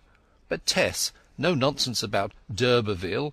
Durbeyfield, only you know quite another name." "I wish for no better, sir," said she with something of dignity. For a moment, only for a moment, when they were in the rising of the drive between the tall rhododendrons and conifers, before the lodge became visible, he inclined his face towards her as if— But no, he thought better of it, and let her go. Thus the thing began. Had she perceived this meeting's import, she might have asked why she was doomed to be seen and coveted that day by the wrong man, and not by some other man, the right and desired one in all respects, as nearly as humanity can supply the right and desired.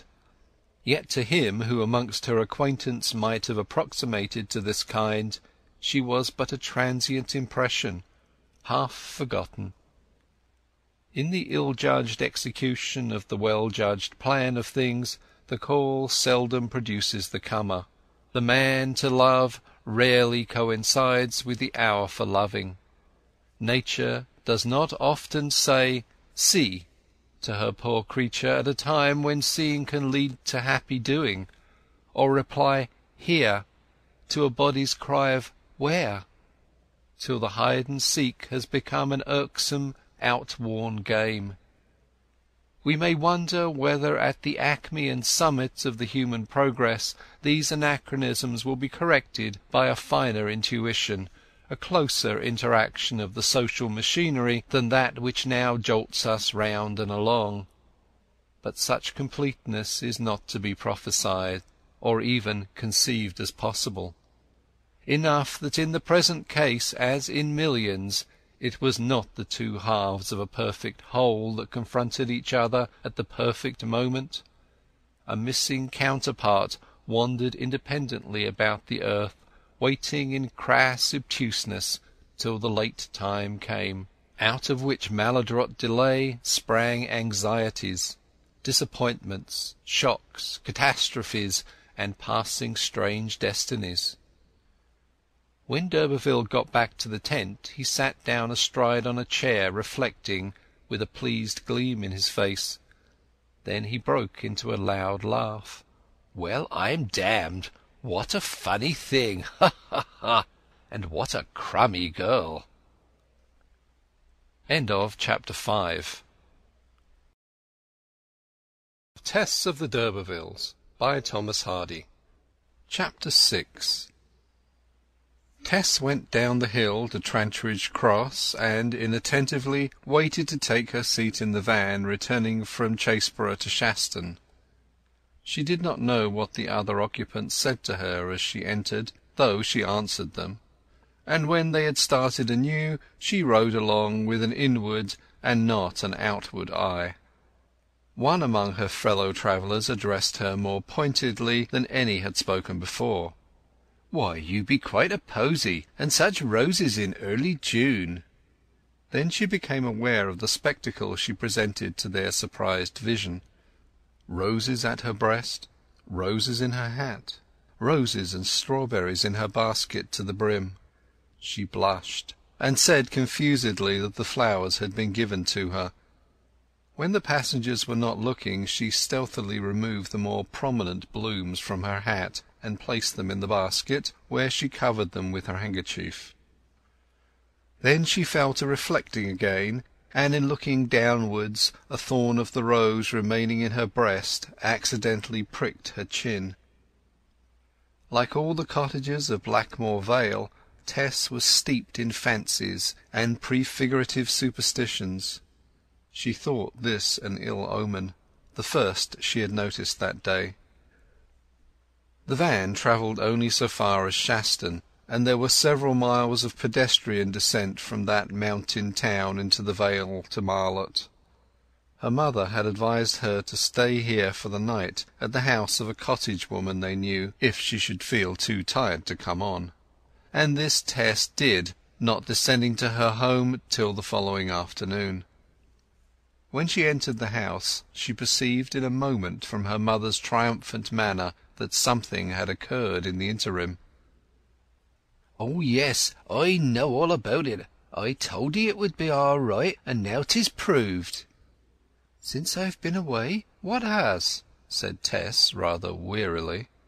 Her mother surveyed the girl up and down with arch approval, and went on banteringly, "So you've brought them round?" "How do you know, mother?" "I've had a letter." Tess then remembered that there would have been time for this. "They say, Mrs. d'Urberville says, that she wants you to look after a little fowl farm which is her hobby. But this is only her artful way of getting thee there without raising your hopes. She's going to own thee as kin, that's the meaning on't." "But I didn't see her." "You seed somebody, I suppose?" "I saw her son." "And did he own 'ee?" "Well, he called me Coz." "And I knew it! Jacky, he called her Coz!" cried Joan to her husband. "Well, he spoke to his mother, of course, and she do want 'ee there." "But I don't know that I am apt at tending fowls," said the dubious Tess. "Then I don't know who is apt. You've been born in the business and brought up in it. They that be born in a business always know more about it than any prentice. Besides, that's only just a show of something for you to do, that you midn't feel beholden." "I don't altogether think I ought to go," said Tess thoughtfully. "Who wrote the letter? Would you let me look at it?" "Mrs. d'Urberville wrote it. Here it is." The letter was in the third person, and briefly informed Mrs. Durbeyfield that her daughter's services would be useful to that lady in the management of her poultry farm, that a comfortable room would be provided for her if she could come, and that the wages would be on a liberal scale if they liked her. "Oh, that's all?" said Tess. "You couldn't expect her to throw her arms round 'ee and kiss and call 'ee all at once." Tess looked out of the window. "I would rather stay here with father and you," she said. "But why?" "I'd rather not tell you why, mother. Indeed, I don't quite know why." A week afterwards she came in one evening from an unavailing search for some light occupation in the immediate neighbourhood. Her idea had been to get together sufficient money during the summer to purchase another horse. Hardly had she crossed the threshold before one of the children danced across the room, saying, "The gentleman's been here." Her mother hastened to explain. Smiles breaking from every inch of her person. Mrs. d'Urberville's son had called on horseback, having been riding by chance in the direction of Marlott. He had wished to know finally, in the name of his mother, if Tess could really come to manage the old lady's fowl farm or not, the lad who hitherto superintended the birds having proved untrustworthy.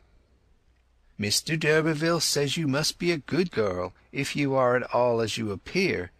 He knows you must be worth your weight in gold. He is very much interested in 'ee, truth to tell." Tess seemed for the moment really pleased to hear that she had won such high opinion from a stranger when, in her own esteem, she had sunk so low. "It is very good of him to think that," she murmured. "And if I was quite sure how it would be living there, I would go anywhen." "He is a mighty handsome man." "I don't think so," said Tess coldly. "Well, there's your chance whether or no. And I'm sure he wears a beautiful diamond ring." "Yes," said little Abraham brightly from the window bench. "And I seed it, and it did twinkle when he put his hand up to his moustaches. Mother, why did our grand relation keep putting his hand up to his moustaches?" "Hark at that child!" cried Mrs. Durbeyfield with parenthetic admiration. "Perhaps to show his diamond ring," murmured Sir John dreamily from his chair. "I'll think it over," said Tess, leaving the room. "Well, she's made a conquest of the younger branch of us straight off," continued the matron to her husband. "And she's a fool if she don't follow it up." "I don't quite like my children going away from home," said the haggler. "As the head of the family, the rest ought to come to me." "But do let her go, Jacky," coaxed his poor witless wife. "He's struck with her, you can see that. He called her Coz. He'll marry her most likely and make a lady of her, and then she'll be what her forefathers was." John Durbeyfield had more conceit than energy or health, and this supposition was pleasant to him. "Well, perhaps that's what young Mr. d'Urberville means," he admitted. And sure enough he mid have serious thoughts about improving his blood by linking on to the old line. Tess, the little rogue! And have she really paid him a visit to such an end as this? Meanwhile Tess was walking thoughtfully among the gooseberry bushes in the garden and over Prince's grave. When she came in her mother pursued her advantage. "Well, what be you going to do?" she asked. "I wish I had seen Mrs. d'Urberville," said Tess. "I think you mid as well settle it. Then you'll see her soon enough." Her father coughed in his chair. "I don't know what to say," answered the girl restlessly. "It is for you to decide. I killed the old horse, and I suppose I ought to do something to get you a new one. But I don't quite like Mr. d'Urberville being there."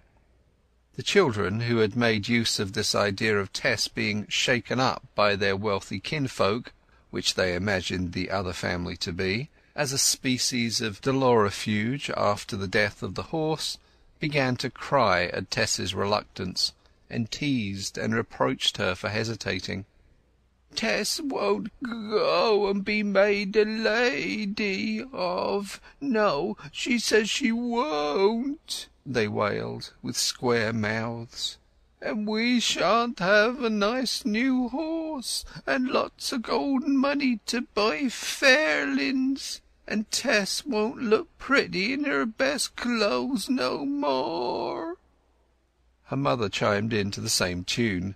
A certain way she had of making her labours in the house seem heavier than they were by prolonging them indefinitely also weighed in the argument. Her father alone preserved an attitude of neutrality. "I will go," said Tess at last.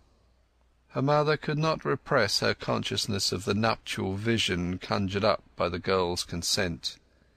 "That's right. For such a pretty maid as 'tis, this is a fine chance." Tess smiled crossly. "I hope it is a chance for earning money. It is no other kind of chance. You had better say nothing of that silly sort about the parish." Mrs. Durbeyfield did not promise. She was not quite sure that she did not feel proud enough, after the visitor's remarks, to say a good deal. Thus it was arranged, and the young girl wrote, agreeing to be ready to set out on any day on which she might be required. She was duly informed that Mrs. d'Urberville was glad of her decision, and that a spring cart should be sent to meet her and her luggage at the top of the vale on the day after the morrow, when she must hold herself prepared to start. Mrs. d'Urberville's handwriting seemed rather masculine. "A cart," murmured Joan Durbeyfield doubtingly.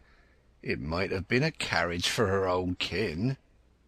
Having at last taken her course, Tess was less restless and abstracted, going about her business with some self-assurance, in the thought of acquiring another horse for her father by an occupation which would not be onerous. She had hoped to be a teacher at the school, but the fates seemed to decide otherwise. Being mentally older than her mother, she did not regard Mrs. Durbeyfield's matrimonial hopes for her in a serious aspect for a moment.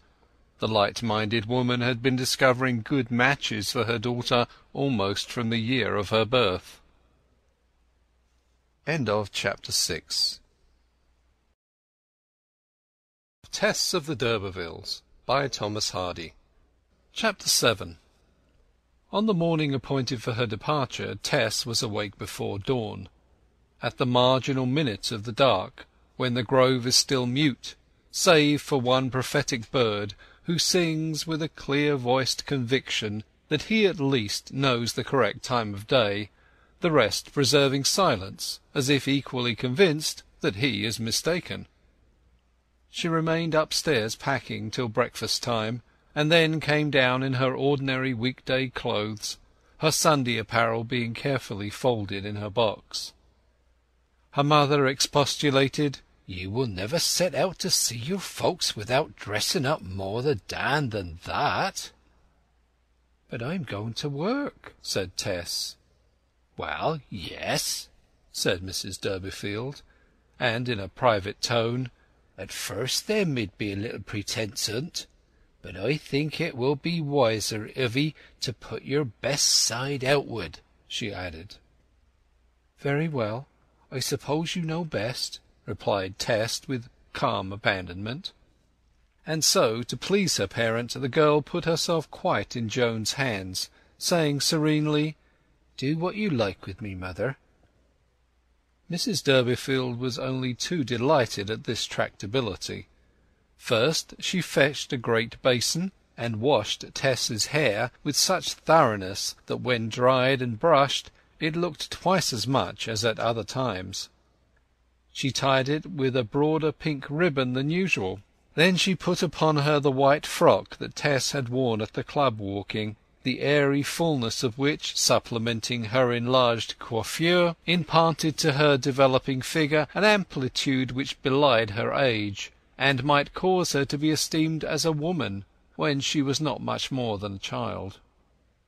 "I declare there's a hole in my stocking heel," said Tess. "Never mind holes in your stockings. They don't speak. When I was a maid, so long as I had a pretty bonnet, the devil might have found me in heels." Her mother's pride in the girl's appearance led her to step back, like a painter from his easel, and survey her work as a whole. "You must see yourself," she cried. "It is much better than you was on t'other day." As the looking-glass was only large enough to reflect a very small portion of Tess's person at one time, Mrs. Durbeyfield hung a black cloak outside the casement, and so made a larger reflector of the panes, as is the wont of bedecking cottagers to do. After this she went downstairs to her husband, who was sitting in the lower room. "I'll tell ye what 'tis, Durbeyfield," she said exultingly. "He'll never have the heart not to love her, and whatever you do, don't say too much to Tess of his fancy for her, and this chance she has got. She is such an odd maid that it mid set her against him, or against going there even now. And if all goes well, I shall certainly be for making some return to that parson at Stagfoot Lane for telling us. Dear good man!" However, as the moment for the girl's setting out drew nigh, when the first excitement of the dressing had passed off, a slight misgiving found place in Joan Durbeyfield's mind. It prompted the matron to say that she would walk a little way, as far as to the point where the acclivity from the valley began its first steep ascent to the outer world. At the top Tess was going to be met with the spring cart sent by the Stoke d'Urbervilles, and her box had already been wheeled ahead towards this summit by a lad with trucks, to be in readiness. Seeing their mother put on her bonnet, the younger children clamoured to go with her. "I do want to walk a little ways with Sissy, now she's going to marry her gentleman cousin and wear fine clothes." "Now," said Tess, flushing and turning quickly, "I'll hear no more of that. Mother, how could you ever put such stuff into their heads?" "Going to work, my dear, for our rich relation, and help get enough money for a new horse," said Mrs. Durbeyfield pacifically. "Good-bye, father," said Tess, with a lumpy throat. "Good-bye, my maid," said Sir John, raising his head from his breast as he suspended his nap, induced by a slight excess this morning in honour of the occasion. "Well, I hope my young friend will like such a comely sample of his own blood. And tell him, Tess, that being quite sunk, quite from our former grandeur, I'll sell him the title, yes, sell it, and at no unreasonable figure." "Not for less than £1,000!" cried Lady Durbeyfield. "Tell him I'll take £1,000. Well, I'll take less when I come to think of it. He'll adorn it better than a poor lammocken fellow like myself can. Tell him he shall have it for 100, but I won't stand upon trifles. Tell him he shall have it for 50, for £20. Yes, £20, that's the lowest. Damn me, family honour is family honour, and I won't take a penny less." Tess's eyes were too full and her voice too choked to utter the sentiments that were in her. She turned quickly and went out. So the girls and their mother all walked together, a child on each side of Tess holding her hand, and looking at her meditatively from time to time, as at one who is about to do great things. Her mother just behind with the smallest, the group forming a picture of honest beauty, flanked by innocence, and backed by simple-souled vanity. They followed the way till they reached the beginning of the ascent, on the crest of which the vehicle from Trantridge was to receive her, this limit having been fixed to save the horse the labour of the last slope. Far away behind the first hills the cliff-like dwellings of Shaston broke the line of the ridge. Nobody was visible in the elevated road which skirted the ascent save the lad whom they had sent on before them, sitting on the handle of the barrow that contained all Tess's worldly possessions. "Bide here a bit, and the cart will soon come, no doubt," said Mrs. Durbeyfield. "Yes, I see it yonder."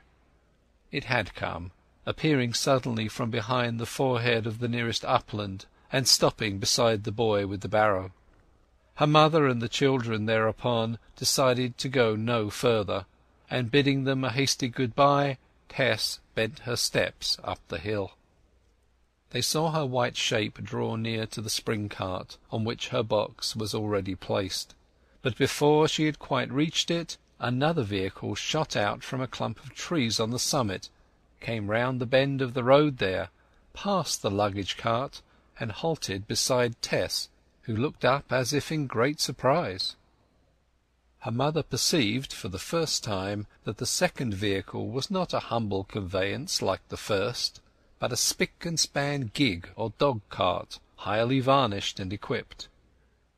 The driver was a young man of 3 or 24, with a cigar between his teeth, wearing a dandy cap, drab jacket, breeches of the same hue, white neckcloth, stick-up collar, and brown driving gloves. In short, he was the handsome, horsey young buck who had visited Joan a week or two before to get her answer about Tess. Mrs. Durbeyfield clapped her hands like a child. Then she looked down and stared again. Could she be deceived as to the meaning of this? "Is that the young gentleman kinsman who makes Sissy a lady?" asked the youngest child. Meanwhile the muslined form of Tess could be seen standing still, undecided, beside this turnout whose owner was talking to her. Her seeming indecision was, in fact, more than indecision, it was misgiving. She would have preferred the humble cart. The young man dismounted and appeared to urge her to ascend. She turned her face down the hill to her relatives and regarded the little group. Something seemed to quicken her to a determination, possibly the thought that she had killed Prince. She suddenly stepped up. He mounted beside her and immediately whipped on the horse. In a moment they had passed the slow cart with the box and disappeared behind the shoulder of the hill. Directly Tess was out of sight, and the interest of the matter as a drama was at an end, the young one's eyes filled with tears. The youngest child said, "I wish poor Tess wasn't gone away to be a lady," and lowering the corners of his lips burst out crying. The new point of view was infectious, and the next child did likewise, and then the next, till the whole 3 of them wailed loud. There were tears also in Joan Durbeyfield's eyes as she turned to go home, but by the time she had got back to the village she was passively trusting to the favour of accident. However, in bed that night she sighed, and her husband asked her what was the matter. "Oh, I don't know exactly," she said. "I was thinking that perhaps it would have been better if Tess had not gone." "Oughtn't you to have thought of that before?" "Well, 'tis a chance for the maid. Still, if 'twere the doing again, I wouldn't let her go till I had found out whether the young gentleman is really a good-hearted young man, and choice over her as his kinswoman." Yes, you ought perhaps to have done that, snored Sir John. Joan Durbeyfield always managed to find consolation somewhere. Well, as one of the genuine stock, she ought to make her way with en, if she plays her trump card aright. And if he don't marry her afore, he will after. For that he's all afire with love for her, any eye can see that. What's her trump card? Her d'Urberville blood, you mean? No, stupid, her face, as 'twas mine. End of Chapter 7.